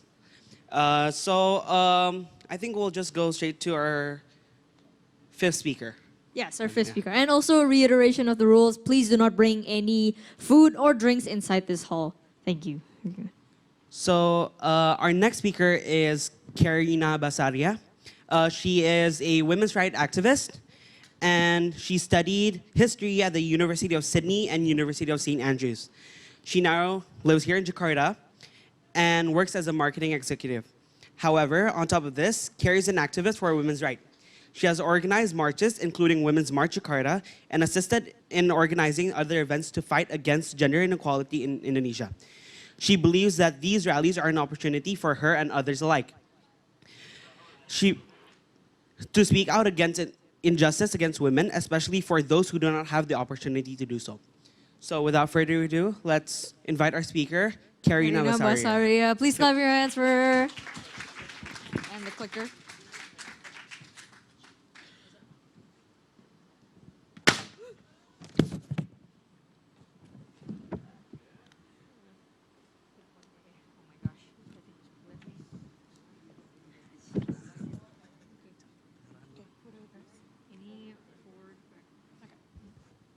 Good afternoon, everyone. My name is Carrie, as they've already mentioned. I was part of the organizers of Women's March Jakarta. Did anyone even come? Anyone ever come to Women's March Jakarta? We've held it 3 times now. Contrary to what people think, I'm not here to talk about Women's March, but bear with me. I'm not here to talk about my personal experiences as an activist in the larger women's rights spaces in Jakarta. A world filled with women far more inspiring, far more interesting, and far more exemplary than myself. I cannot stand here hoisting my feminist colors, pumping my fist up in the air for women's rights without talking about what is much more important in context here. I would be appropriating the work of my forebears, women who have cried and laughed, fought and marched, stood unashamed, unabashed, steadfast, carrying the torches of their forebears in the struggle to be seen and treated as equal. I'm here to talk about what allowed me to stand here in the first place. And I'm here to talk about what allowed all of us to sit and participate in this very room. To skim through a catalog of case studies, experiences, any sort of stimuli, to be inspired to do things that we are all already able to do in the first place, simply for having what we already have. And I'm here to talk about privilege. So, privilege is a hard word to talk about. It's an even harder word still to conceptualize and frame. It's a legal term, a social term, a financial term, and even a computing term. In all manners, it talks about rights, benefits, advantages, immunity, exemption, and time again, opportunity. By now, the Gen Zs and internet crawlers and maybe a few younger millennials have probably heard of the term check your privilege. I'm sure, have you all heard of it? Yeah. It's a simple saying.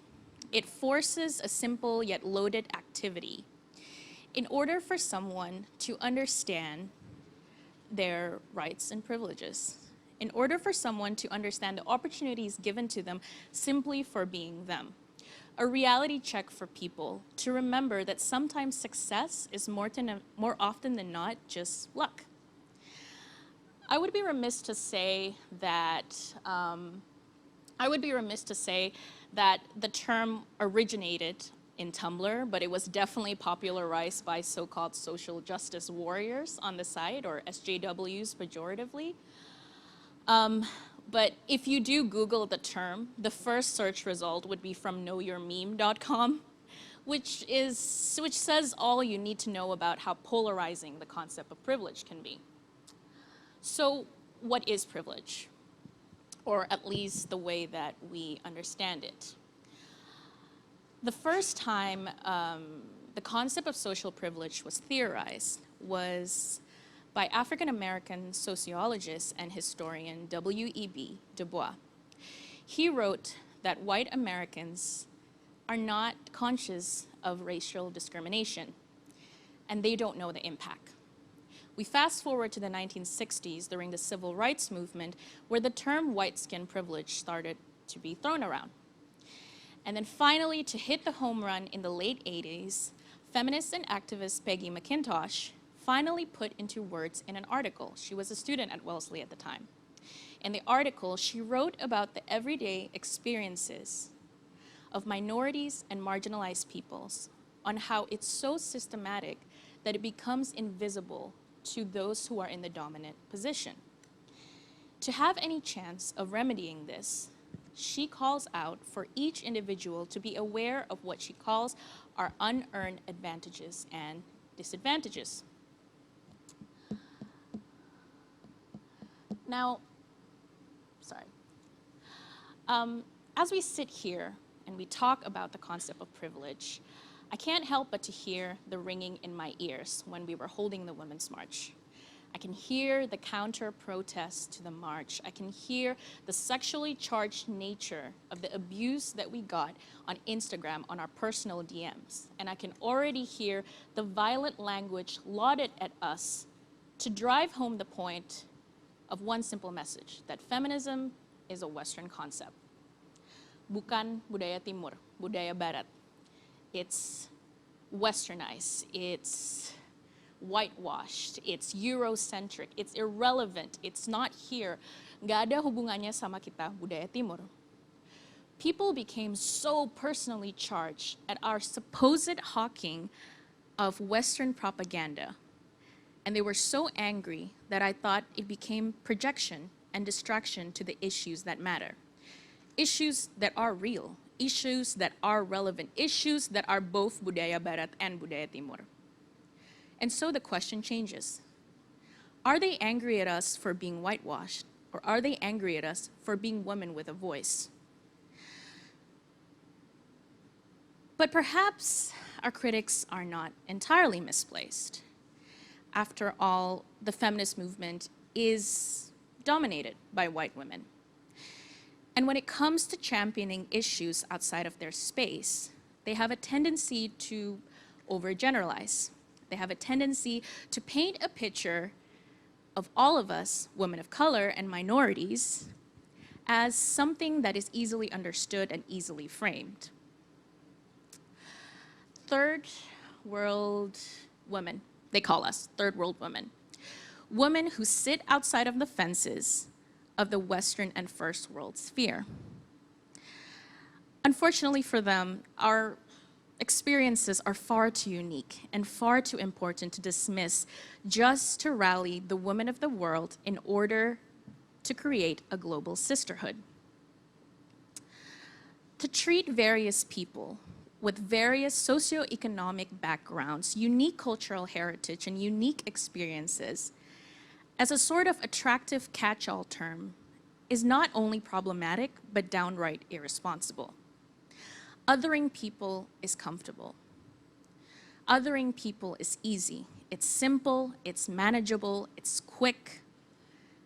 After all, to treat everyone else as the collective other is a sort of well-celebrated method in the history of oppression. Just take any history book, open it to any page, and you'll find it. So maybe our critics are not so much wrong as they are misunderstood. Their arguments are understandable, but nevertheless still misdirected. Because rights of women are not a Western construct. It just simply is. How we fight it is perhaps what makes them uncomfortable. When we first, when we respond to this, we can all say all these buzzwords: Eurocentrism, whitewash, Western-centered, neo-imperialism, post-colonialism, and my personal favorite, Orientalism. So when we first held the Women's March in 2017, we also asked ourselves, how do we define ourselves in the larger context of women's rights activism? When we first held it, every woman in the world stood in solidarity with our sisters in the United States following Trump's election in 2016. And we all stood with them, and it inspired activists in Indonesia to do the same. We wanted to stand with them. But then we thought, is it relevant to us? Are the causes that the women in Washington bringing relevant to us? Is it the same as ours? Do women in Indonesia even understand what feminism is? And if they don't, is it because of their background? And if it is it classist then? And most importantly, are we doing it as sort of one token celebration, or can it be a platform for something bigger? All these doubts and questions and realizations finally brought into a very obvious thing, that you can't blueprint activism. Everything is contextual. So let's return to the issue of privilege. Now, privilege, just like activism, is subject to the local experience. And just like women's right, privilege is not a Western construct. It just simply is.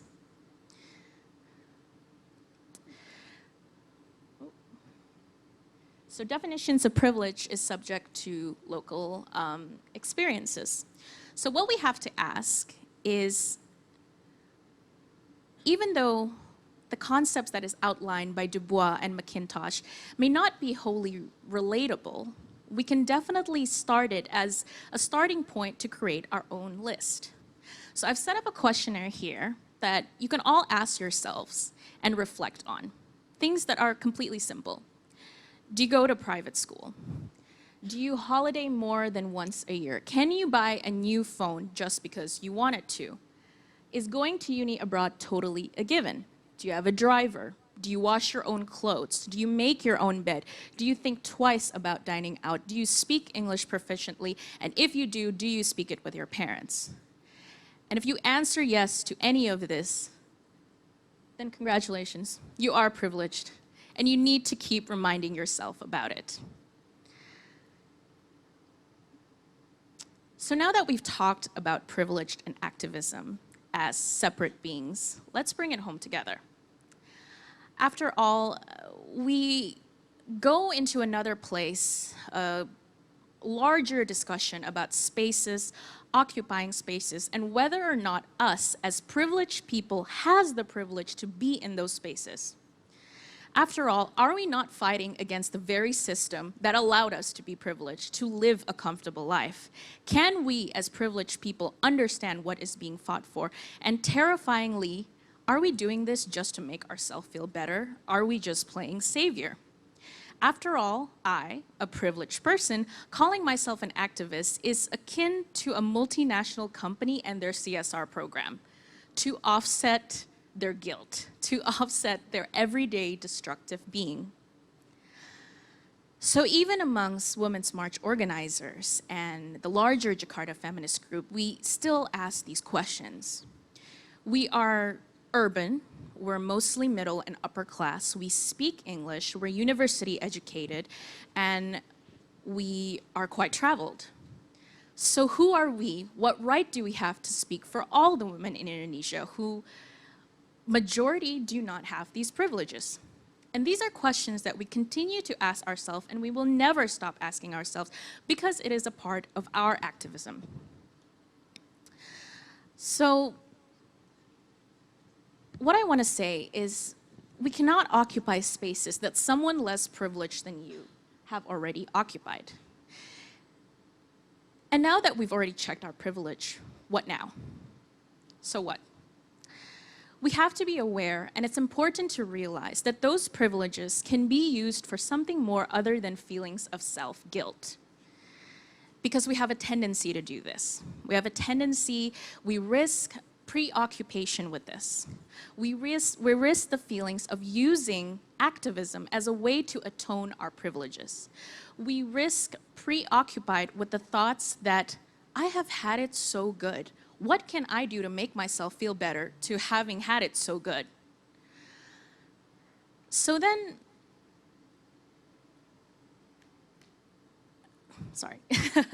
so then we return again to the issue about genuine activism and why we do it. And then we talk about being an ally, not a shepherd. Because us being in a privileged position, me, myself, it would be negligent of me to put myself amongst the ranks of these women who have trudged on, fighting for women's rights day in and day out, tirelessly advocating and championing women's rights, while my privilege has gotten me this far with far too much ease. So how do I support them as a privileged person? I want to be able to support them without appropriating their work. I want to be able to appreciate them without feeling like I know better because I'm educated or something. So we need to be an ally. We don't need to be a shepherd. We can't play savior. And even though treating it like this is something that is kind of usual, and perhaps people practicing it is well-intentioned in nature. Take the Western feminists that I was talking about, who wanted to rally everyone and sympathize with women around the globe. Take the university gap year student who go to a remote place to teach English, or about any advertisement that you see of a malnourished African children needing your 60 cents. They're there, this is us, that's them, this is us. And so how do we remedy this? How can I, as a person, a privileged person, understand what is being fought for?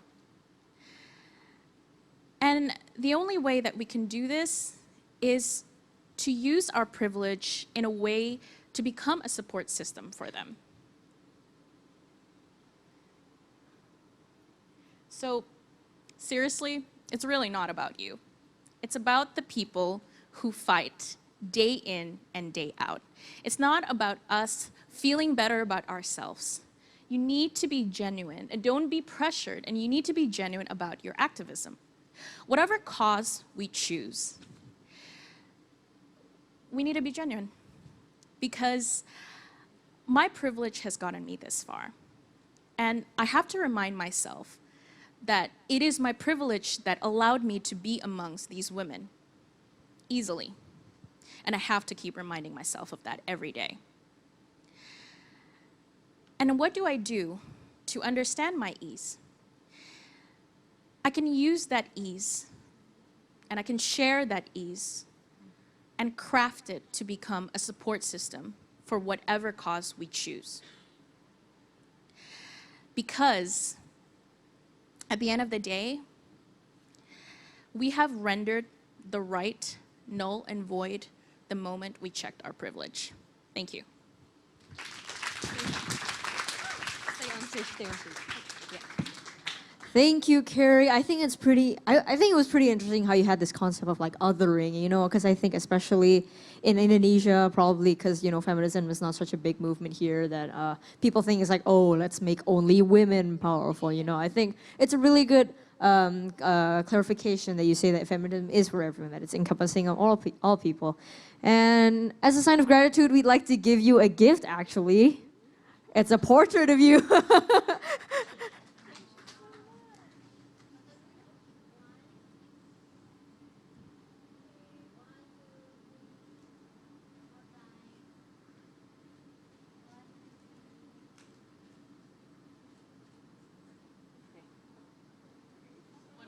Hold on. My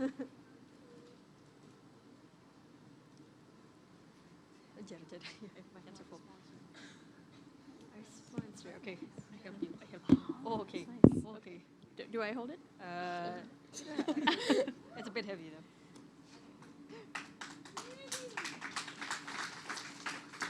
Thank you.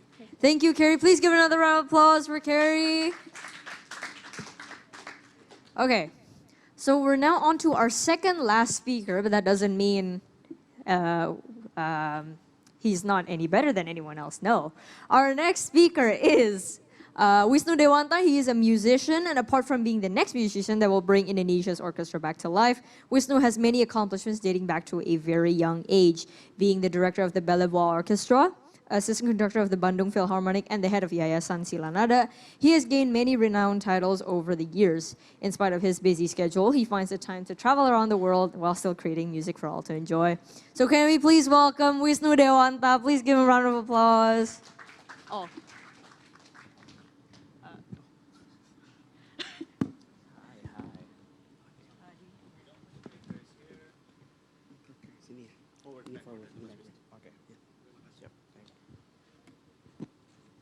Cek.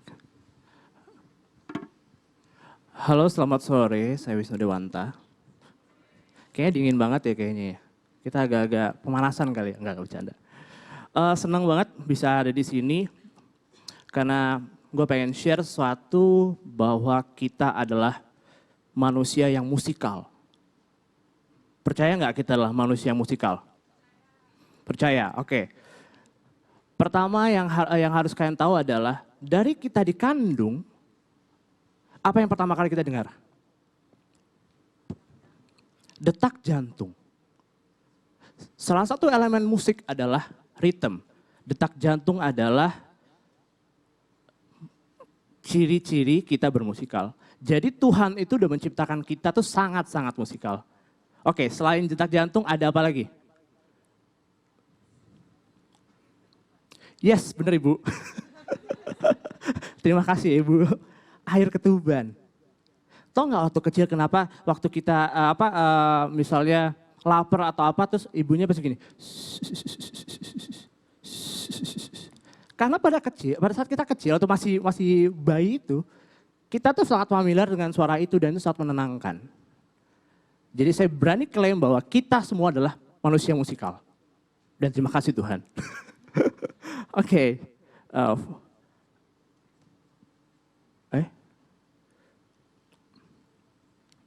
Oke, pertanyaannya adalah, jadi apa sih itu musik?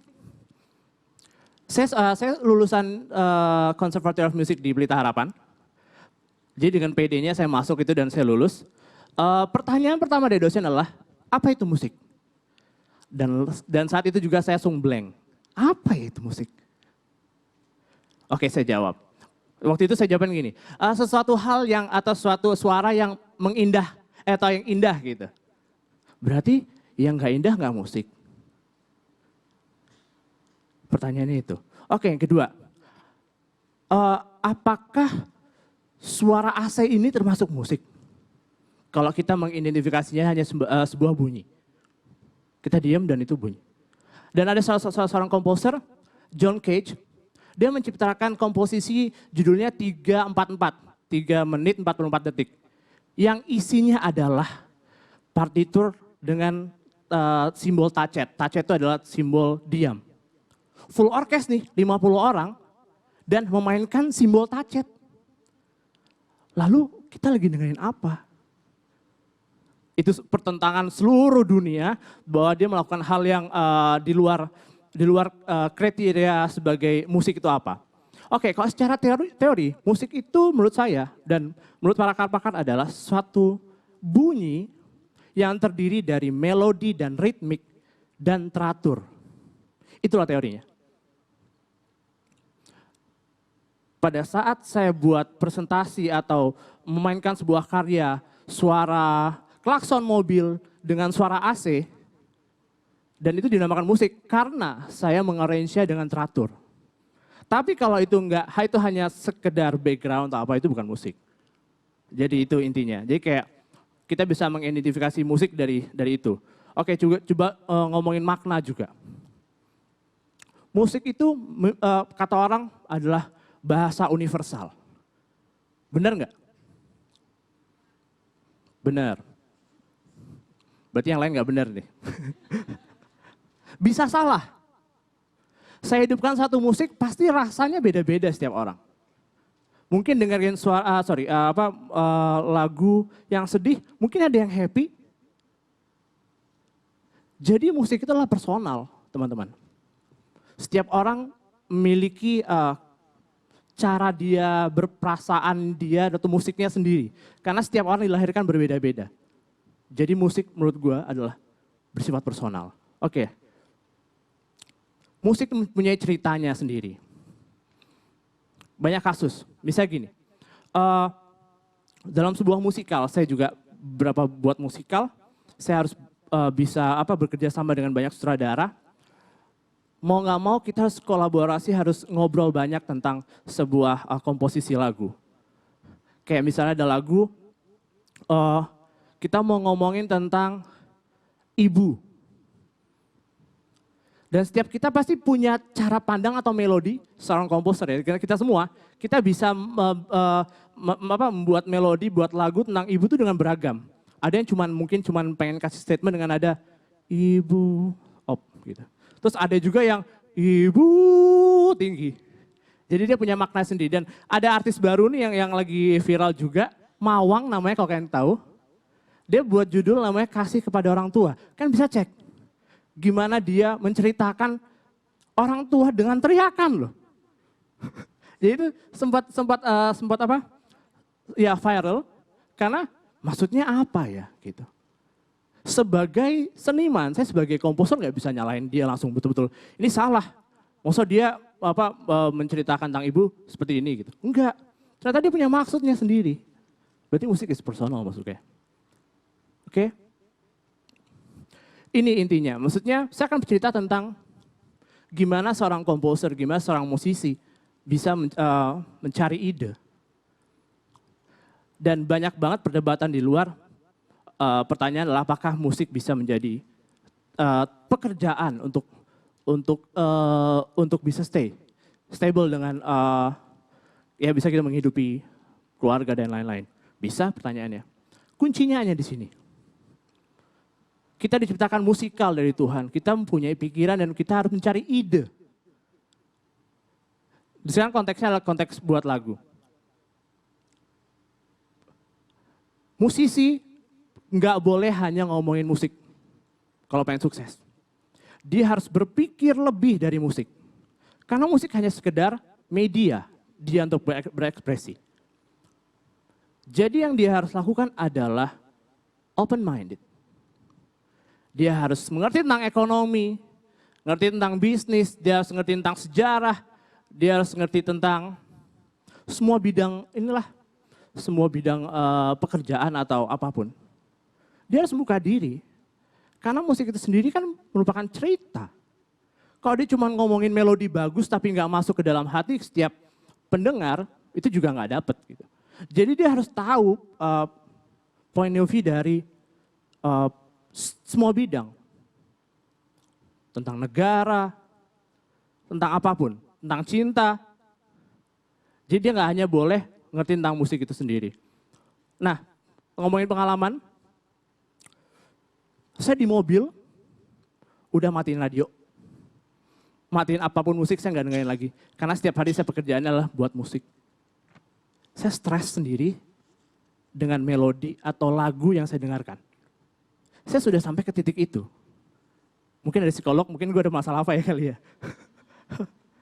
Gue udah sampai titik itu. Musik bukan menjadi media saya untuk refreshing lagi. Karena setiap hari saya bekerja di suatu perusahaan animasi sebagai komposer. Setiap hari saya harus bisa meluapkan ekspresi dalam sebuah lagu dan itu setiap hari. Dan misalnya kayak saya juga ada buat musikal atau apa, itu kan juga harus nyampain rasa sutradara ke dalam sebuah lagu. Itu bisa setiap hari. Jadi ini kan itu pekerjaan, karena bagi seorang selain komposer, musik adalah tempat untuk refreshing atau apa. Jadi gue sudah sampai ke titik itu. Jadi cara saya mencari ide adalah, saya pergi untuk ngobrol sama semua orang yang pengen saya temui. Dan saya jadwalin, saya mau ngobrol sama siapa.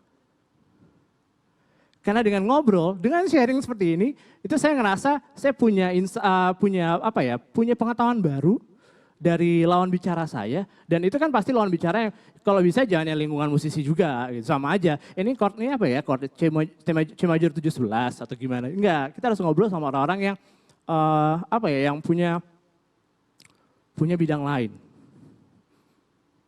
Saya suka banget sama politik, saya ngikutin apa yang terjadi di Indonesia, dan saya juga suka banget sama bidang artistik tapi bukan musik seperti museum dan lain-lain. Beda banget ya kalau musik musik dengan seni yang lain, karena musik kan lebih ke arah mendengar ya. Jadi saya ngerasa musik itu adalah keindahan yang sempurna. Saya berani klaim itu dengan topik yang next. Oke, gimana sih cara kita ngedevelop sebuah musikal idea? Oke, pertama yang harus kalian tahu adalah tujuannya ini untuk apa? Untuk musikal kah? Atau untuk performance biasa?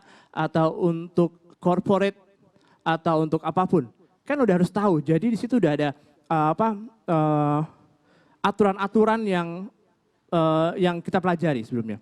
Lalu audiensnya, durasinya, musical form itu dia setiap lagu, kalau lagu sih udah kebentuk ya, kayak verse itu kita sebut A, verse 2 kita sebut A juga, A accent, terus ada chorus to B, jadi A, A, B, A, biasa gitu. Ada juga yang, nah itu kita bisa atur, jadi tergantung dari konteksnya. Lalu instrumentasi. Instrumentasi ini saya akan balas setelah ini adalah ngomongin tentang orkestrasi. Saya suka banget sama orkestra karena dia memiliki banyak instrumen dan mainkan sebuah lagu atau sebuah komposisi bersamaan. Yang saya suka adalah coba kita bayangkan, kita bisa rasakan suara violin dicampur dengan suara misalnya klarinet. Ada yang bisa bayangin klarinet? Itu indah banget. Violin di high note sana, terus ada cello di bawah dengan karakter yang lebih kuat, itu indah banget. Jadi pada intinya setelah kita menemukan sebuah ide, lalu kita tadi sebelumnya ada ini purpose, audience, duration dan lain-lain, kita harus tentukan kombinasi apa yang tepat untuk membuat sebuah musik. Format musiknya, orkestra kah, band kah, duet kah, piano kah. Ini yang paling artistik ini paling saya suka dari bermusik ya, karena kita bisa mengcombine dan lain-lain. Ini juga ada masalah kita dalam berkehidupan juga. Berkolaborasi. Sama kayak orkestra maknanya. Pada saat kita membuat sebuah komposisi dengan banyak instrumen, dengan perpaduan, itu akan menghasilkan yang bagus. Menghasilkan sebuah karya bagus. Maka dari itu dalam makna ini kita juga ngomongin tentang berkolaborasi dalam kehidupan sehari-hari dan kita dalam bermusik juga. Kolaborasi sangat penting. Karena kita bisa mendengarkan banyak frekuensi nada di dalam itu. Lalu saya juga mau share tentang, jadi setelah orkestra udah terbentuk, orkestra pun udah dari barat. Masuk ke Indonesia, yang paling saya suka, saya habis buat konser pas 17-an kemarin, saya kombinasiin dengan alat-alat tradisi. Itu juga menjadi ide yang bagus ketika kita bisa berkombinasi dengan alat-alat yang menjadi jati diri Indonesia. Orkestra dengan budaya barat dengan Indonesia, itu akan menghasilkan frekuensi yang bagus. Jadi menurut saya, ide-ide yang seperti ini yang harus dimiliki setiap seorang komposer, seorang musisi untuk bisa menghasilkan karya-karya terbaiknya. Gitu. Oke, saya pengen coba suatu hal. Ada 4 menit. Kita akan diskusi tentang mendevelop sebuah melodi. Oke, saya akan kasih ke audiens temanya. Nanti kayak kita cara buat melodi kayak tadi, misalnya harus ada makna. Kenapa kamu buat melodi seperti itu? Saya kasih tantangan kecil aja, oke? Atau bisa balik aja deh. Teman-teman kasih ide ke saya, cerita, sharing. Misalnya kayak gini, misalnya saya habis diputusin pacar, tapi nggak hanya ngomongin pacar ya, ngomongin politik kayak ngomongin apa. Jadi itu beranjak dari ide itu, kan harus musikal idenya dari situ, oke? Terus misalnya misalnya saya baru beli sepeda, saya akan coba membuatkan melodi dan menjelaskan kenapa saya buat kayak gitu. Jadi komposer terus berani untuk bertanggung jawab sama setiap keputusan dia dalam bermusik. Ini saya juga deg-degan nih karena belum ada brain. Coba ada nggak? Atau dari panitia? Coba share satu pengalaman yang mau dia share.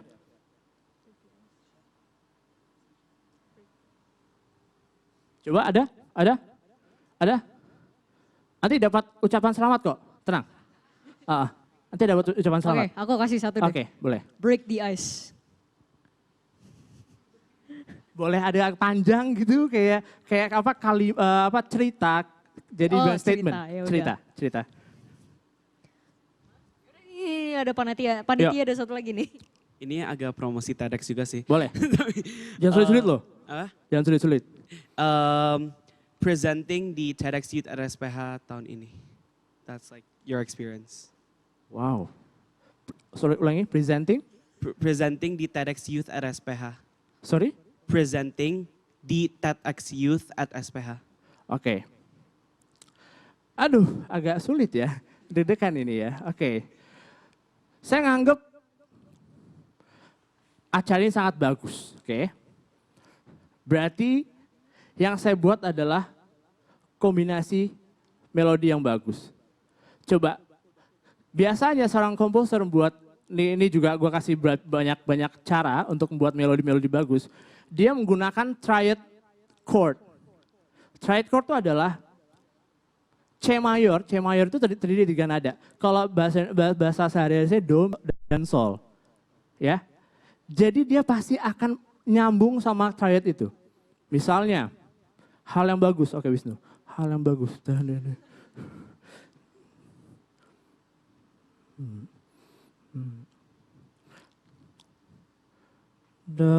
di da da do di.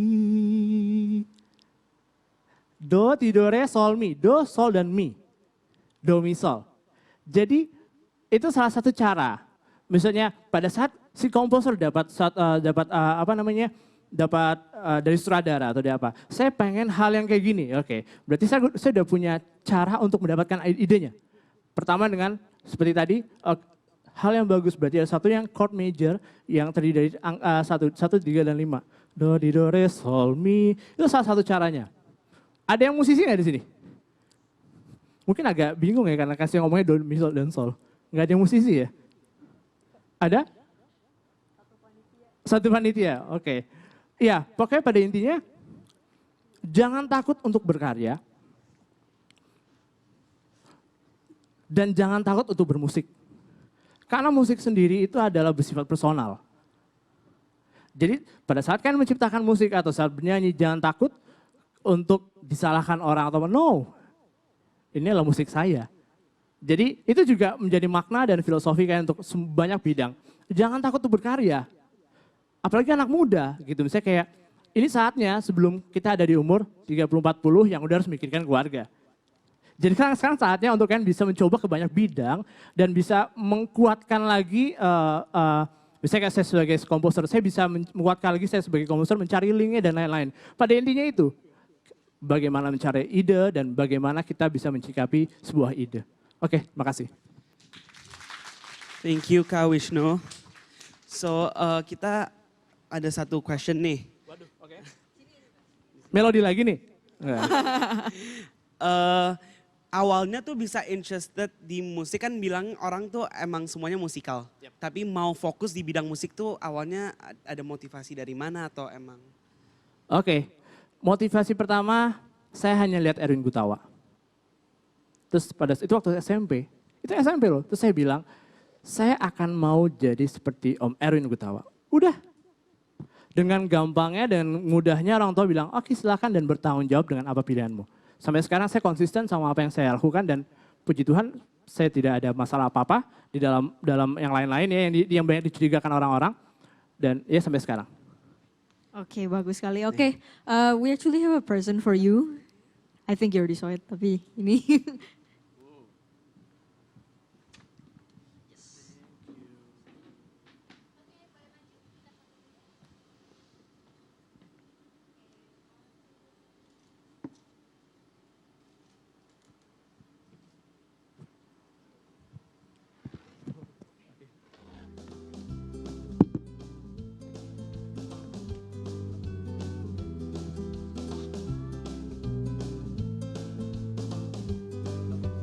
Thank you, Wishnu. Please give another round of applause for Wishnu.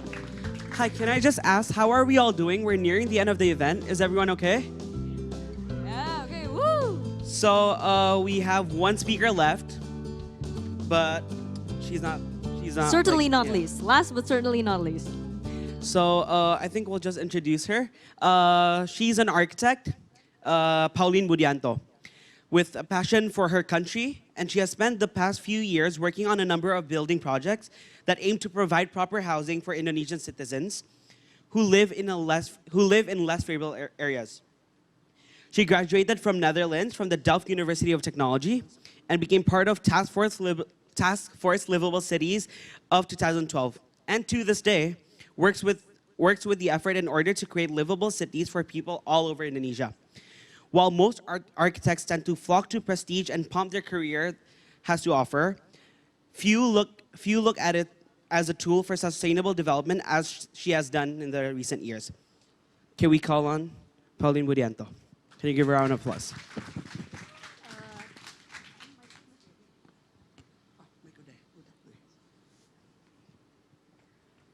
Hi, Eagles. Are we eager to stay in the nest, the comfort zone of our nest? Or are we eager to go explore the horizon and leave the comfort zone? Let me bring you through the story of my life.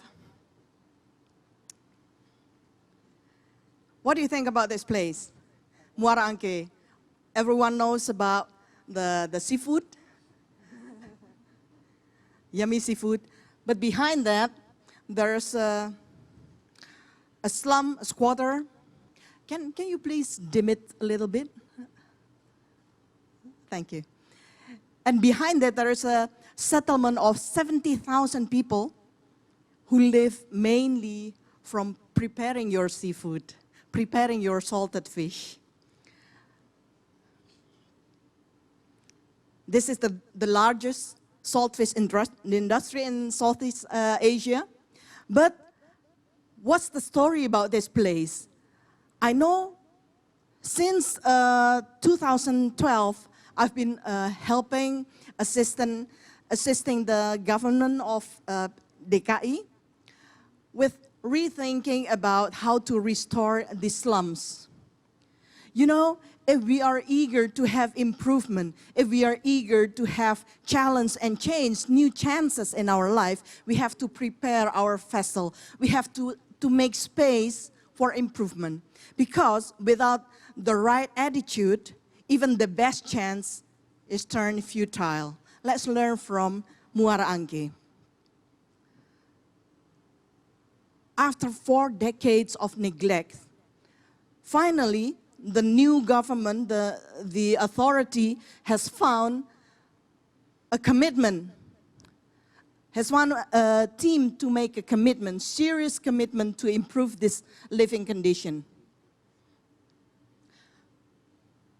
Hundreds of series of this kind of social housing were designed by award-winning architects from Holland.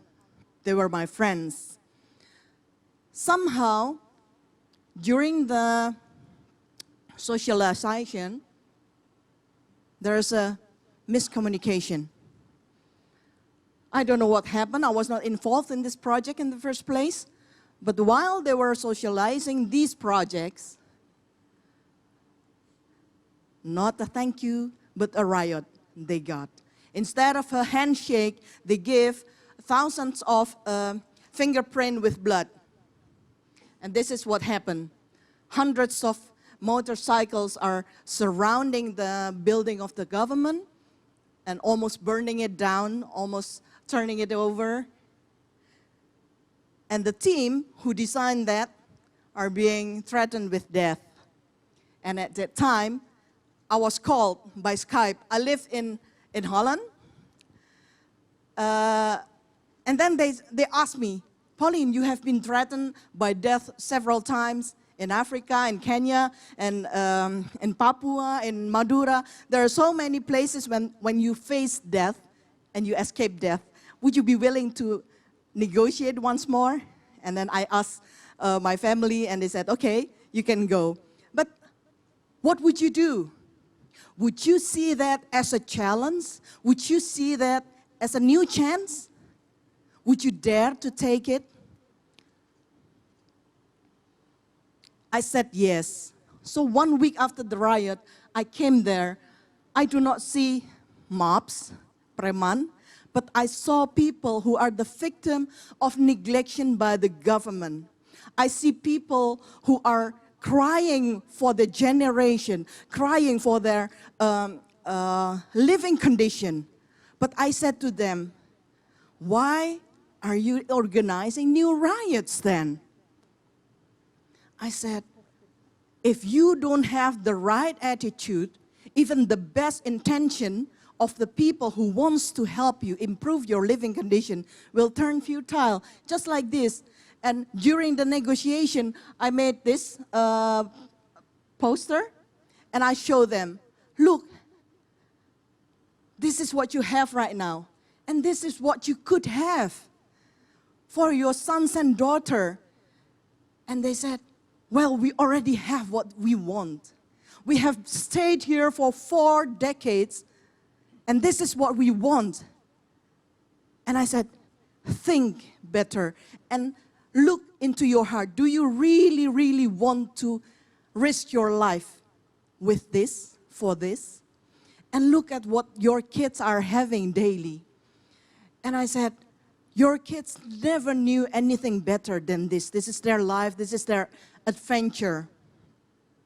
While the government was offering this through the design of thematic building, specifically designed for fishermen community. And sometimes the way to open their perspective is by presenting the sheer difference about what your mindset and what the logic is. I said, look at Waduk Angke, this water reservoir, has not been visited by the government to clean it up for 3 years, and you stayed silent. How come? One thing what I learned, people who are living in such condition, they are like being blamed for being ungrateful, but actually they are also a victim for their own mindset, for their own ignorance. I said, look, if I put a fish, living fish inside, they only survive for 50 seconds before seeing their creator again. Can you imagine that those kids from Muara Angke, they're supposed to live from this kind of water reservoir? Finally, 4 years after my negotiation with the government, someone acted to clean it up. It took 4 years to beg the government. But that's not the only story. You know, when such things happen, people are taking advantage. Private sector, owned by a very famous person, is providing water because the government cannot provide the facility. So they are selling clean water 10 times, 20 times the price of what pump facilitate because of the neglection. And the poor and the uneducated, they don't have any choice. What else can they do? Just pay 10 times, then pump. Pay 20 times when there is emergency, when there is disaster. We pay for 1 cubic meter like 9,000, 8,000 rupiah. But there in Muara Angke, they paid sometimes 100, 150,000 each cubical meter. Otherwise, they have to tap from the resource, the water resource like that. And you think that's livable? And that's why we need some bureaucracy reform. And that's why when the government decide to assist and to form a special team to make a breakthrough, because reformation is really thinking out of the box and breaking, dividing walls between the dinas, between the agency of the government. You know, during my involvement from 2012 until 2017, I have conducted and coordinated cross division from housing, from water treatment, and also platform for urban design, urban planning. I connect them all and having them meet together with me only with one topic, Rumah Susun Muara Angke. Rumah Susun Nelayan Muara Angke. 76 times during 4 years. And I don't know, I don't want them to send people from their staff. I want the head of the division to come and to cooperate with me. And that's what transformation of bureaucracy means. Even the professors and the urban design researchers are coming to Indonesia to learn from the government of DKI at that time. And also the Dutch media are spending so many hours researching an in-depth interview, knowing what's the DKI of Jakarta doing for the poorest among the poor. Also Indonesian Andi Noya shedding some light upon this topic. And then it's time to go home. At that time, I lived 24 years in Holland, and then after all the negotiation, I went home. For 24 years, I lived in such a social house, student house. And then the last 2 years, I got the chance, our family got the chance to buy a big house. But at that time start our dilemma. How can I be engaging myself to renovate, to plan the interior when these kind of picture are coming back into my mind? Those exterior never changed for decades. Kulit kerang. The smell is enormous. And this is their interior, fish gut, from their living room up to next the bedroom where the baby sleeps.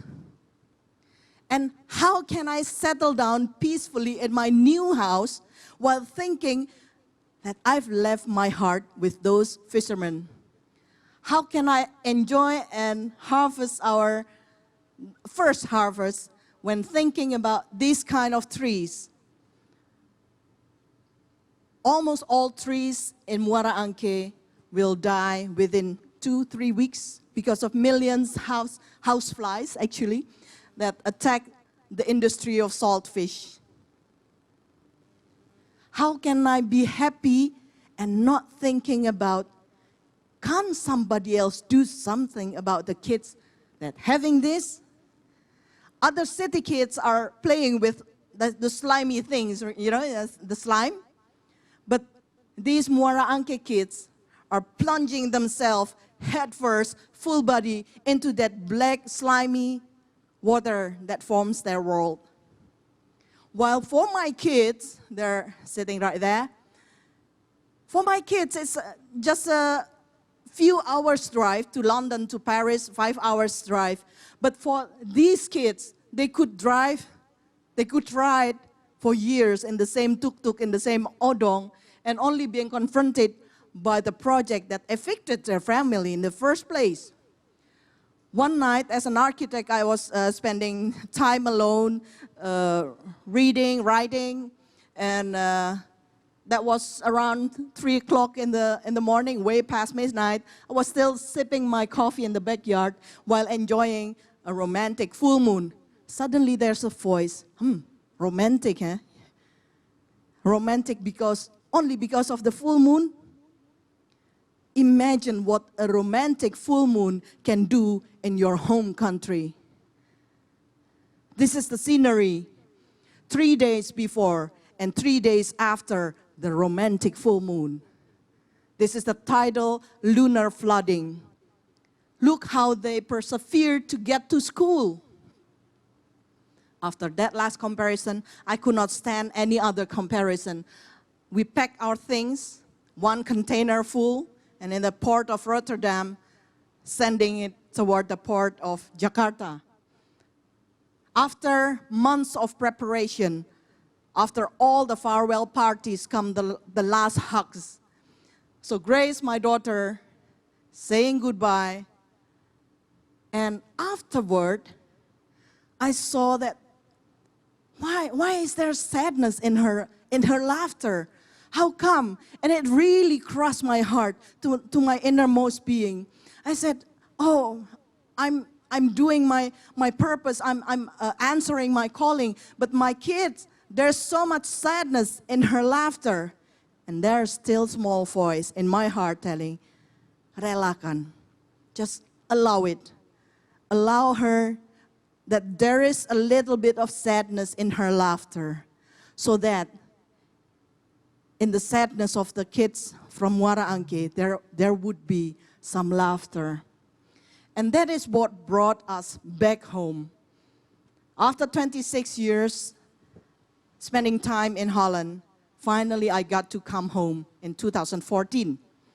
And would you see that as an opportunity? Would you see that as new chance, new challenge to leave your nest? Would you be willing to do that?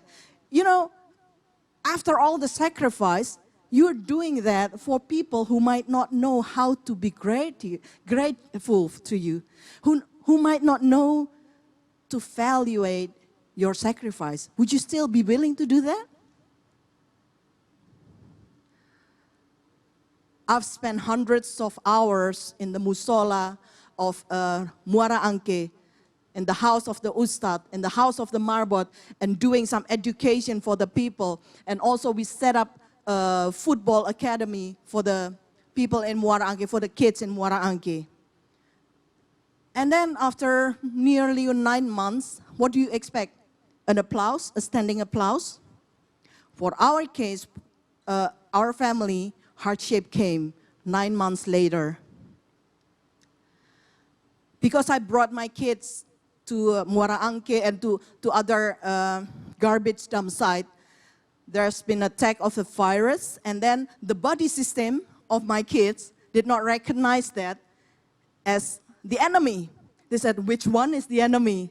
And they chose the wrong one. So they, instead of attacking the virus, they attacked the pancreas. So for my daughter, these last 4 years, she has been struggling between life and death because of that illness. She had to prick her own finger to test the blood glucose every time before she eat, and she had to inject herself with insulin before each meal.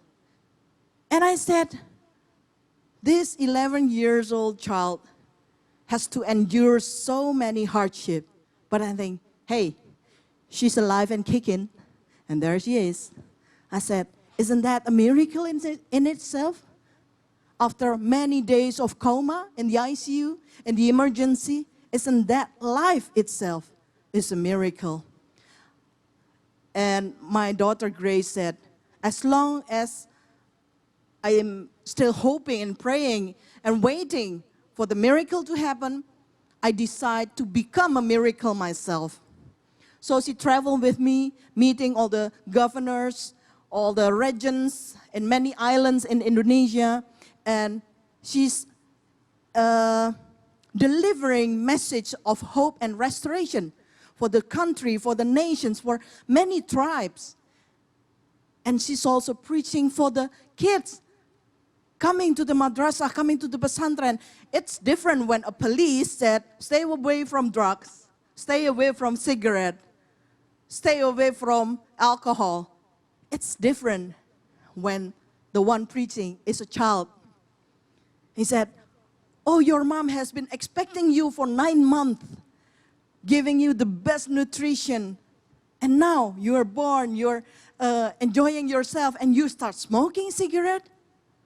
What kind of valuation is that towards your mom? So that comes in differently when a child tells you that. And that's what I want to say about if life gives you lemon, you make lemonade. If life gives you dirt, you make fertilizer. And when life gives you dust and tears, just shut up your shell, shut it up, and present a pro later on. That aligns with the mentality of an eagle.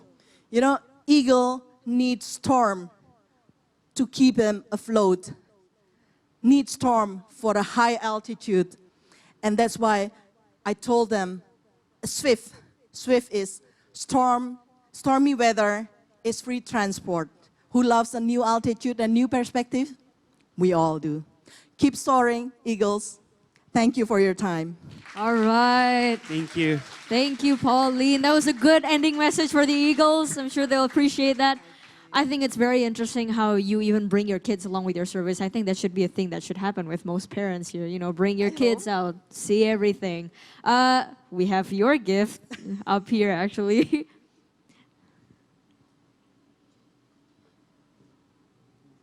Thank you.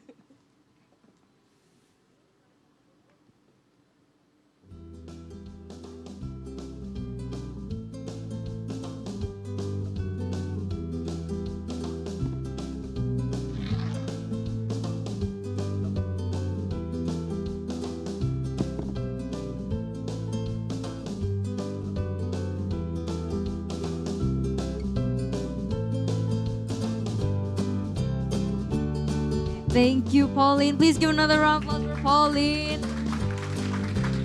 Okay, we have reached the end of our event. Did you guys have fun? Did you guys like the event today? Yeah, okay. Okay, so outside we actually have the tote bags. I don't know if there's enough for everyone. I don't know how many people are here, but if you would like a tote bag, please line up in an orderly fashion through the door. If you had signed up in a registration to do a survey, we'll contact you shortly. Thank you for coming. It's been a great experience for all of us. I'm sure for all of you. We'll see you in the next event. Thank you. You may go now. Oke, thank you semuanya. Jangan lupa ada tote bag. Yang mau tote bag silakan berbaris. Ada di sebelah kanan dan di sebelah kiri. Terima kasih semuanya sudah datang hari ini. Have a great weekend everybody.